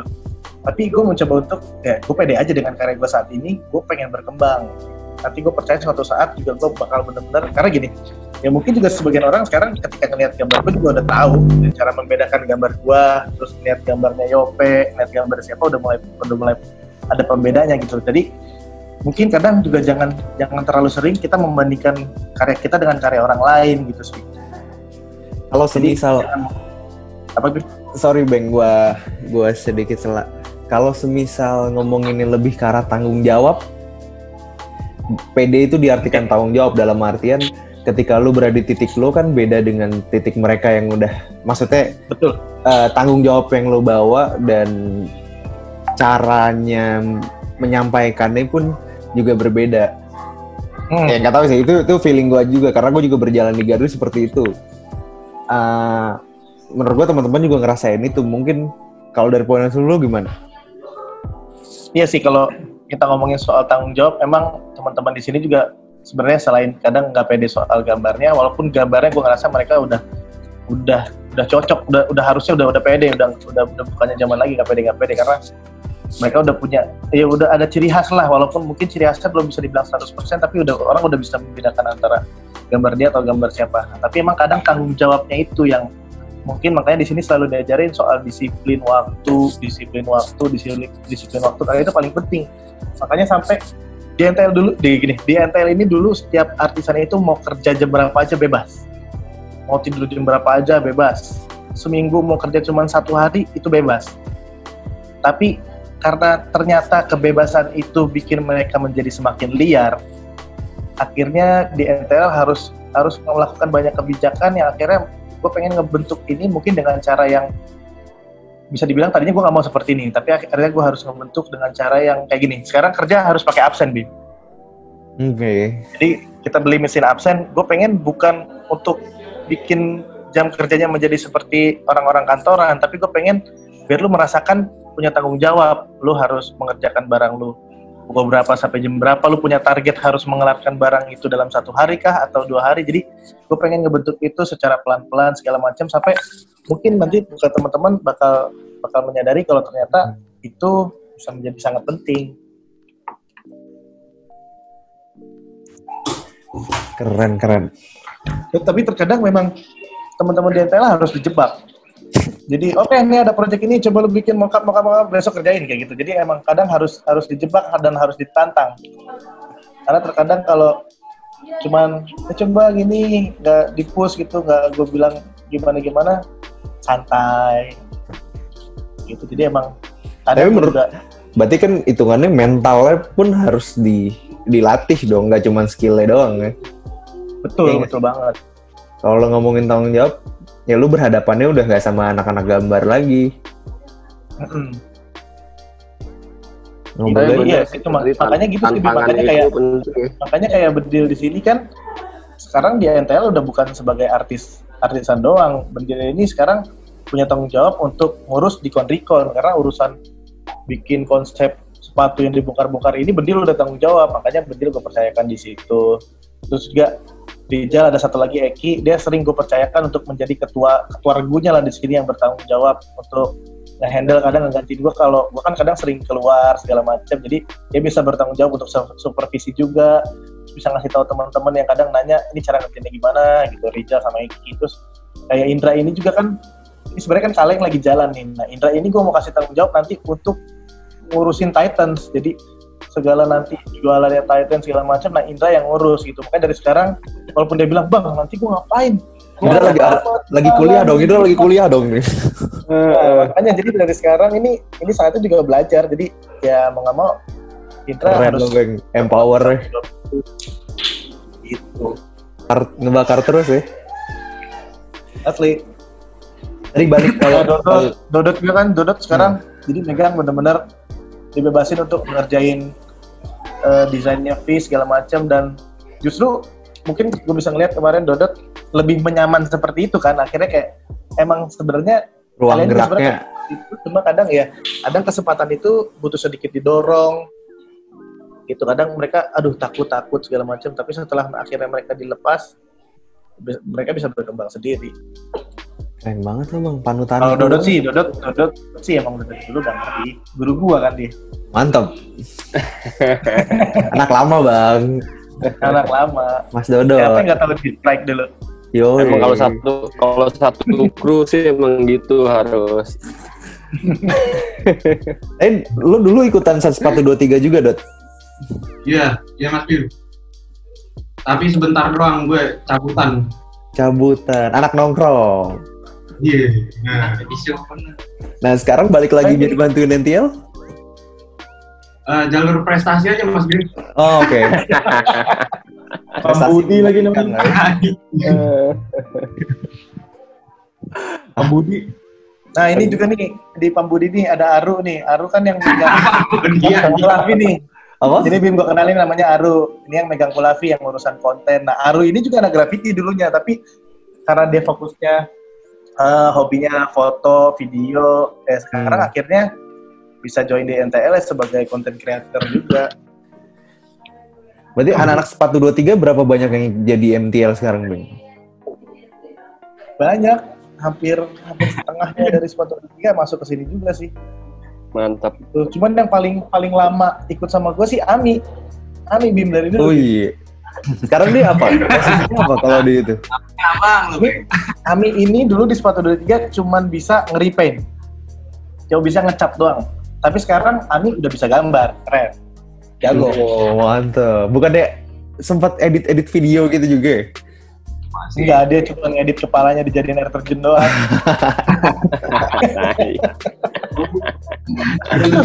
Sini bentar. Wih, apa kabar, Wih? Sini. Dia mau bingung, dia mau masuk ke mana nih? Apa kabeng? Ini ada orangnya nih. Mas Ami. Ami. Iya, gila. Dulu orang pertama yang gue ajakin join di sepatu 23 pertama kali ngebantuin gue ya Ami. Jadi 10 tahun ya. Ada gitu. Ada ya? Ada ya 10 tahun ya? Ada. 10 tahun lebih kali. Lebih lah 10 tahun. Orang dari zaman masih sekolah. Gaul banget. Mungkin Ami juga bisa, lu bisa sedikit cerita lah Mi. Coba dong. Ada Pak Budi, siapa Pak Budi? Udah, Bang Ami dulu, Bang Ami. Kenapa lu sampai detik ini masih mau bareng gitu, kerja sama gua, sama anak-anak? Kenapa lu nggak kerja tempat lain nih? Coba dong cerita, jangan malu dong. Malu-malu gitu, Mas.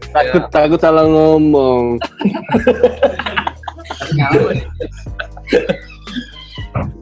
Dia juga sempat kerja juga tuh, dia umum juga.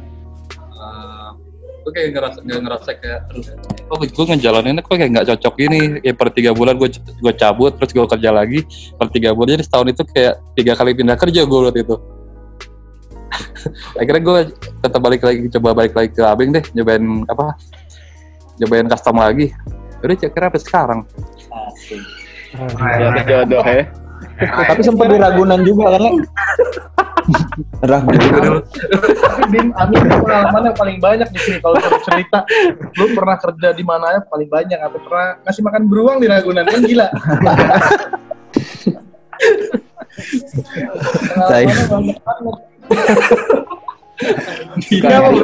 Nyari jamur juga dong. Yoi, nyari ilmu nyari jamur.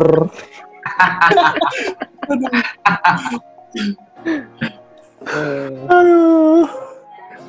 Tadi kalau balik ke pertanyaan lemparan dari Mbak Dini tuh, gimana cara mengatasi ketidakpedean itu? Yang paling maksud ketika mungkin kayak gini, Bang. Ketika lo dapet klien di awal-awal yang ngebuat lo mau untuk gue takis deh nih, karena lo juga tahu walaupun secara harga mungkin kayak wah gila banget sih ini harganya atau gimana, tapi kayak lo bodo amat akhirnya lo bantai. Oh gini Bim, gue pernah dapet salah satu wejangan dari Mas Koma. Gimana tuh? Jadi dulu ini yang sebenarnya sampai detik itu waktu itu cukup berubah gue tuh. Dulu gini, dulu Mas Koma pernah bilang, lu ngerjain ini berapa Bang? Segini. Yakin lu? Waktu lu capek lu semua terbayar dengan segitu, kata Kenly gitu kan. Dia bilang, ya tapi gue ngejalanin seneng aja sih Ken. Nah tapi kadang Bang, dia bilang, lu harus menghargai karya lu sendiri juga. Jadi jangan cuman lu bekerja karena emang lu butuh duit terus lu jadi mengerjakan ini gitu. Tapi lu kadang bekerja harus dasar juga lu menghargai apa yang lu kerjakan gitu. Jadi lu harus berani men-setup harga lu sendiri. Pada saat itu Kenly ngomong gitu kan. Nah setelah dia ngomong gitu, gue mencoba untuk gue berkarya, coba pede nih ketika dapat kerjaan, gue coba ya iseng-iseng ngasih harga yang benar-benar tadinya di jauh dari ekspektasi gue. Tapi ternyata itu berhasil. Setelah gue coba terus, gue coba, kan gue ada hitung-hitungan lah waktu gue pakai berapa, kalau kira-kira gue kerjain ini materialnya berapa. Jadi akhirnya gue coba itu dan ternyata itu berguna banget sih sampai sekarang. Gitu. Jadi kalau emang kita mau dihargain, ya kita hargai diri kita sendiri dulu sih. Balik lagi ke pede berarti. Makasih banget ya. Jangan sedih gitu dong Mbak Dini. Thank you. Sama-sama. Yang lain apa? Halo. Kenalin saya Baron dari Lombok. Halo Mas Baron. Halo semua teman-teman. Saya nggak begitu gini ya, paham banget dengan dunia. Mungkin teman-teman di sini banyak graffiti writer. Tapi yang menariknya adalah saya pengen tahu dari Mas Abeng nih, tantangan terbesar dari bikin NTL nih apa, dari awal sampai sekarang tuh apa? Karena kan banyak kerjanya nih kan tim ya, pasti banyak orang, dan tadi juga sempat cerita kalau ada beberapa teman-teman yang nggak pede juga. Nah, ya pernah nggak nemuin masa dimana kayak ngerasa wah kayaknya gua nggak bisa terus-terusan kayak gini nih, kayaknya harus ada sesuatu yang harus dirubah. Nah, tantangannya tuh kayak gimana sih? Itu aja sih. Gua jawab nih ya teman-teman. Gitu. Jadi tantangan sampai detik ini yang paling besar dan paling menakutkan adalah yang selalu ada di pikiran gua adalah apakah besok akan masih ada order? Apakah besok teman-teman segini banyak di NTL bisa punya kerjaan, bisa tetap punya penghasilan. Nah itu selalu menjadi momok yang sangat menakutkan. Nah itulah yang akhirnya memaksa gue untuk berpikir, oke, jadi kalau emang ternyata kalau kita cuma seperti ini besok kira-kira nggak ada order, berarti gue harus ngapain nih? Nah itu makanya kita selalu bikin inovasi sampai akhirnya ya makanya kita bisa bikin aplikasi lah, terus kita juga mau bikin cat semprot apa segala macam. Nah itu karena ketakutan apakah besok ada order apa enggak. Jadi kita harus berpikir dan akhirnya itu bisa menciptakan ide-ide baru. Nah dan itu pun gue selalu bilang sama teman-teman semua di sini. Jadi jangan cuma ngarepin kerjaan besok ada apa enggak. Jadi kalau bisa ayo pada bantu mikir kita ngapain nih, bikin apa segala macam gitu. Jadi ya itu sih, jadi kadang keadaan itu pun akhirnya membantu kita juga, memaksa kita juga untuk berpikir besok ngapain lagi nih gitu. Oke. Dan inovasi itu emang harus kita sering-sering ya kita kayak gini lah sekarang enak banget ada Instagram, kita bisa ngecek di Facebook segala macam, itu orang-orang kadang pada sharing apa, bikin apa segala macam. Nah kadang kita bisa memulainya dengan menirunya. Meniru itu nggak salah. Kita bisa mulai dengan menirunya, tapi jangan meniru terus-terusan gitu. Jadi emang awalnya kita meniru, tapi nanti awal-awalnya kita bisa mencoba dengan ya amati tiru modifikasi kayak gitu-gitulah. Jadi nggak usah takut mencoba juga gitu. Makanya ada istilah ATM itu kan dari amati tiru modifikasi. Jadi jangan takut nyontek gitu. Karena gue pada saat gue juga mulai awal-awal gambar dan awal-awal berbisnis dulu segala macam juga karena terinfluence melihat orang lain gitu. Cuman kadang kan gini, mungkin bisnis kita sama, tapi mungkin karena dia tidak bisa manage-nya dan kita bisa memanage-nya, akhirnya kita yang bisa menjadi lebih baik gitu. Jadi ya kita memanfaatkan situasi juga seperti itu kan. Makanya ketika melaksanakan atau melakukan pekerjaan apapun, kita laksanakannya ya dengan sungguh-sungguh. Karena kalau menurut gue pribadi itu kesuksesan itu bukan tujuan, tapi kesuksesan itu adalah ketika lo bisa menikmati proses yang lo jalani. Gitu. Mantap. Sama satu lagi Bang, saya mau tanya, ada nggak kepikiran 5 atau 10 tahun bikin sesuatu yang lo banget nih, lo sendiri yang jalanin dari segala konsepnya sampai tetek bangannya lo sendiri yang jalanin, nggak di NTL, jadi kayak playground lo sendiri gitu, ada nggak?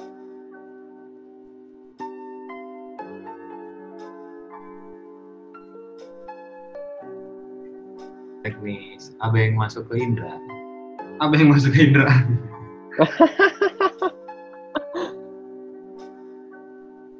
Suaranya Indra. Unmute. Wah, abang ada dua. Sorry guys, tadi komputernya kepencet guys. Sengit Kelas banget nih, gila nih live malam ini kelas banget. Ada yang kelewat. Mas Baron, Ya. boleh diulang lagi nggak pertanyaannya buat Mas Abeng tadi? Tadi saya mau nanya, ada nggak kepikiran 5 atau 10 tahun lagi lo bikin project yang benar-benaran lo banget nih, nggak di NTL, yang playground lo sendiri, dari konsep, dari style, dari macam-macamnya lo sendiri yang bikin. 10 tahun lagi sih banyak banget. Pikiran gue mau ngapain aja segala macam itu udah banyak. Gak usah jauh 10 tahun lagi. 1 tahun atau 2 tahun ke depan aja udah banyak banget yang pengen gue capai. Dan tapi makanya pengen ngecapai itu pun dari sekarang ya harus dicicil gitu. Jadi dari sekarang udah mulai ya banyak banget yang dilakukan sih gitu. Tapi kalau 10 tahun lagi lu pertanyaannya sih mungkin banyak banget sih yang bisa gue kembangin gitu, insya Allah. Gitu. Jadi nggak harus nunggu 10 tahun sih, kalau bisa tahun depan selama semuanya mendukung dan ada teman-teman juga yang support ya lakuin aja. Oke. Yang terakhir, boleh kan? Yang terakhir. Boleh dong.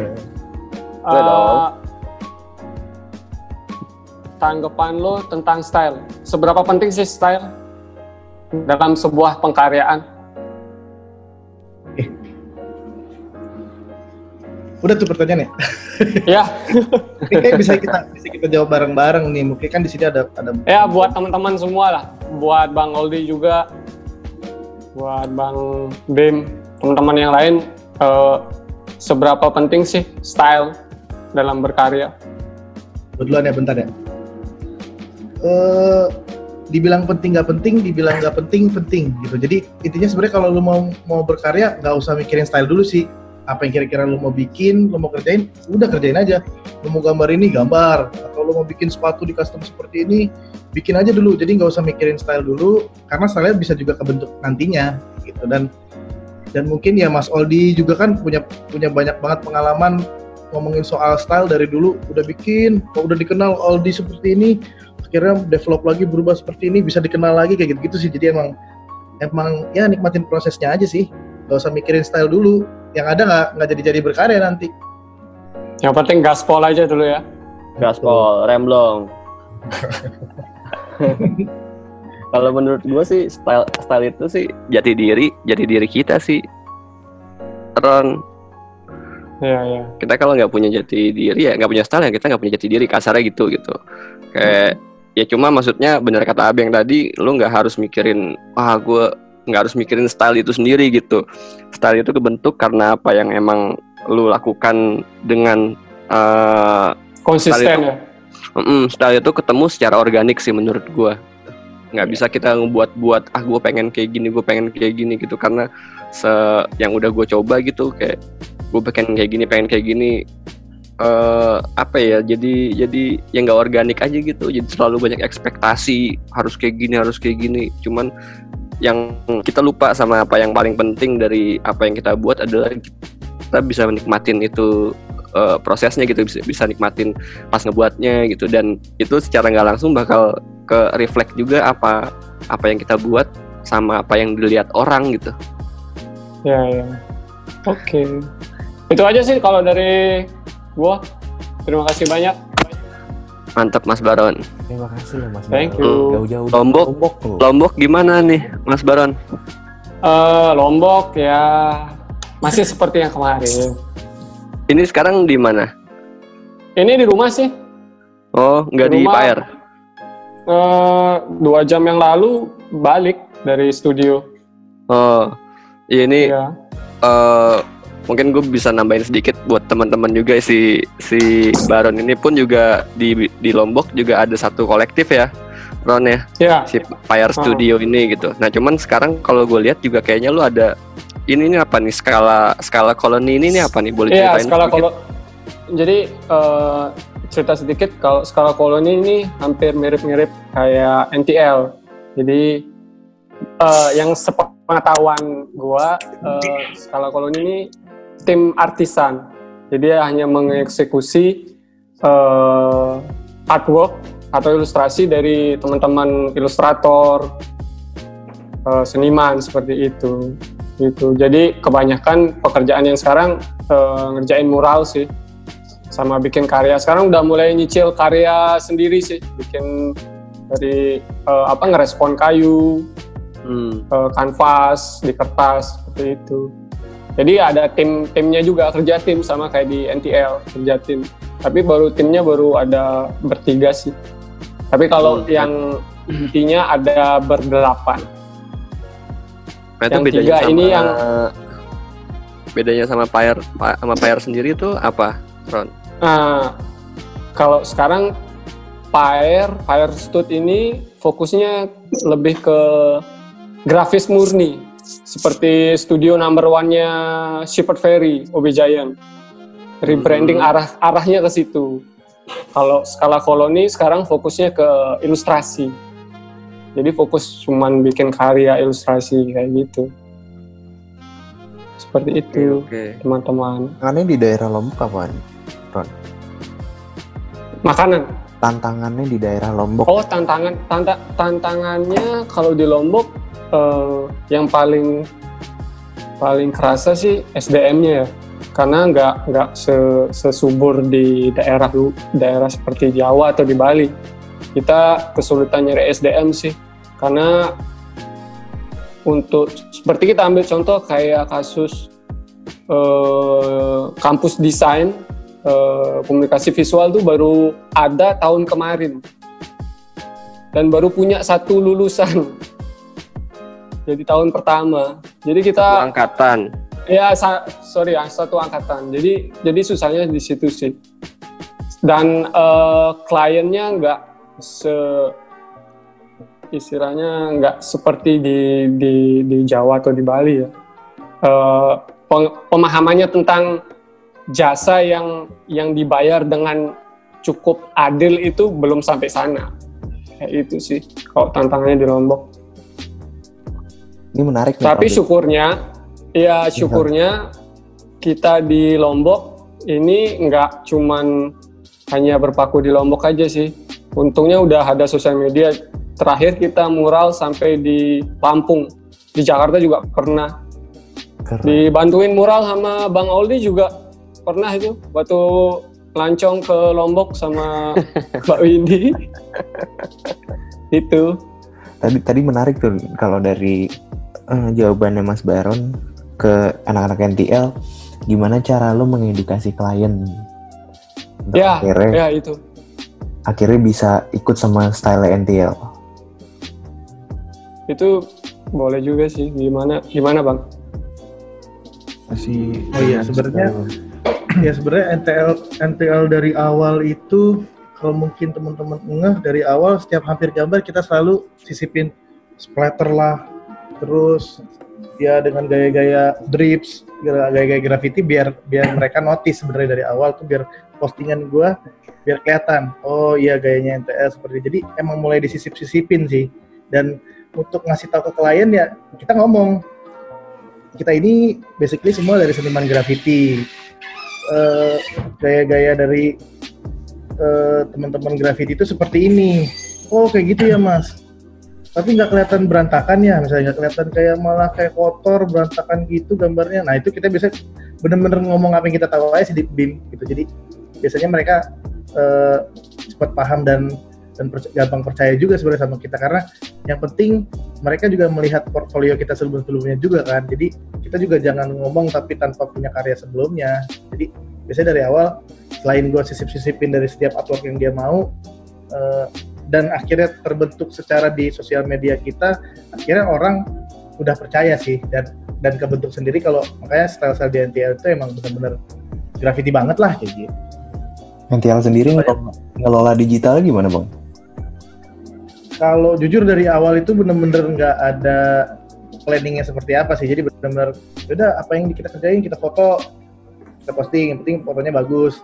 Tapi plannya pada saat itu nggak ada. Tapi kalau sekarang emang kita mencoba untuk lebih rapih aja sih. Jadi jangan sampai juga nanti di feed kita ini isinya cuman benar-benar gambar doang, tapi kita harus sisipin juga nanti ada proyekan juga, atau mungkin ada aktivitas teman-teman kayak gitu sih. Jadi sesuatunya emang mesti ya di planning benar-benar biar orang nggak bosen, karena orang pasti nggak gambar doang bosen gitu. Jadi emang harus kita selipin dengan konten video lah apa. Nah makanya kita aja udah dari kemarin udah mulai bikin YouTube juga. Cuman emang dari kemarin karena timnya belum lengkap, karena semuanya masih punya kesibukan masing-masing, jadi baru kita mulai bener-bener aktifin mungkin sekitar bulan depan. Jadi kita mau bikin konten YouTube, dan itu mungkin kita akan tayang setiap seminggu sekali kayak gitu sih Bim. Jadi bener-bener biar orang tahu di NTL tuh nggak cuma gambar doang, jadi ada banyak lah. Mungkin kemarin gue sempat share di IGTV juga kan kayak gitu-gitu. Jadi ya kita cuma gambar, kita kadang kalau weekend kita barbekyuan lah kayak gitu-gitu. Jadi gue pengen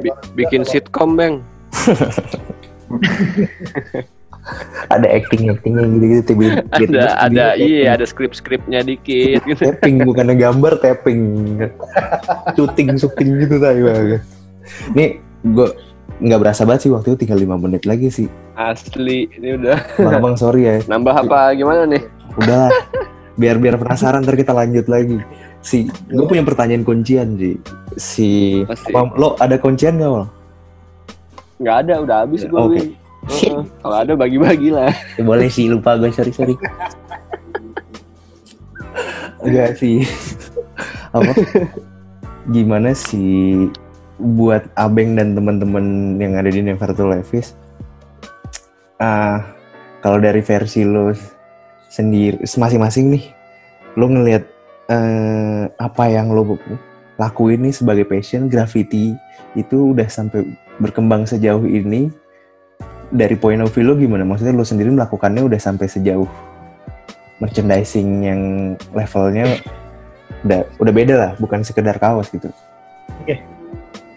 Kalau gue sebenarnya gue ngerasa benar-benar puas bisa membawa graffiti itu the next level itu ketika gue bisa gambar di jaketnya Pak Jokowi yang dengan desain yang graffiti loh itu.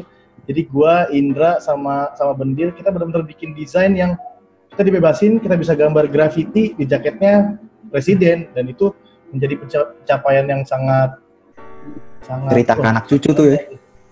Asli, karena kan kalau yang desain pertama emang dia request temanya Indonesia, tapi kalau yang terakhir tuh yang di jaket yang dipakai motoran, ya itu bener-bener Pak Jokowi kita tanya apa mau bikin apa, bebas pokoknya style kalian. Wah itu bener-bener ya udah kita bikin graffiti lah segala macam dan itu menurut gua salah satu yang sangat membanggakan. Keren. Mas Indra mungkin bener sih. Cerita ke anak cucu ya itu ya. Yoi bang. Mas Indra. Kalau gua masih di prosesnya sih Mas Bim. Lebih pengembangan proses. Kalau yang dari awalnya gue di sini belum ya nggak tahu nih perkembangannya bakal kayak gimana, tapi sekarang dengan seiring berjalannya waktu nih tanpa sadar tuh jadi lebih makin hafal cara step-step pengerjaan, terlatih lah bisa ngadepin barang apa terus progresnya awal gimana juga. Dari situ sih belajarnya. Mas Rijal makin Bendil udah nggak gemeter lagi ya, Indra? Gemeter lagi. Mas Bendil. Iya, jadi udah terbiasa, udah terlatih. Terus kayak kalau aku kan juga ngadepin customer juga kan. Dari awalnya nggak bisa, sekarang udah bisa sekarang. Tapi lo kayak merepresent grafitinya gimana? Maksudnya kayak lo berangkat dari jalan tiba-tiba lo ngebawa grafiti sampai sejauh itu, apa sudut pandang lo gimana?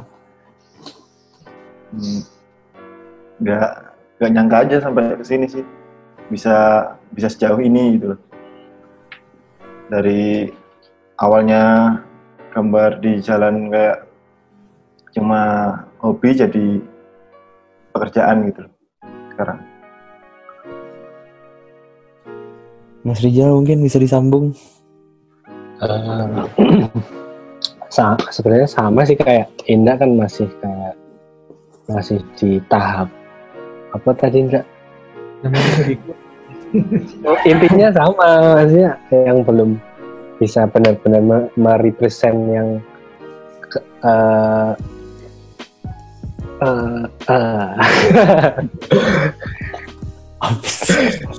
sorry. Sebenarnya kalau gemeter tuh selalu pertanyaan Mas Ol tuh Jal. Gemeter gitu. Enggak sih, gemeter apa ya? Yang apa ya? Kalau diliatin orang gambar masih gemeter Indra gitu. Oh itu Indra. Enggak sih. Aku lebih suka koneksi sih, lebih luas sih kayak gitu. Jadi banyak temen saling sharing dengan kolam-kolam yang beda ya. Iya. Graffiti bisa menyatukan kita semua sih, Bim. Mantep banget. Ya, kayak dulu awal-awal gue bisa tur ke Jawa segala macem. Cuman taunya kenal sebagai sama-sama graffiti artis. Terus sampai sana disambut, diajakin gambar, dikasih spot yang keren-keren, diajak keliling makan-makan gitu. Jadi mungkin nggak tahu ya kalau misalnya gue mungkin pada saat itu ikut atau terjun ke art yang lain, belum tentu apakah semasif itu gitu. Ternyata ini sih gue kayak, wah gila banget sih graffiti, gila banget. Setuju sih gue.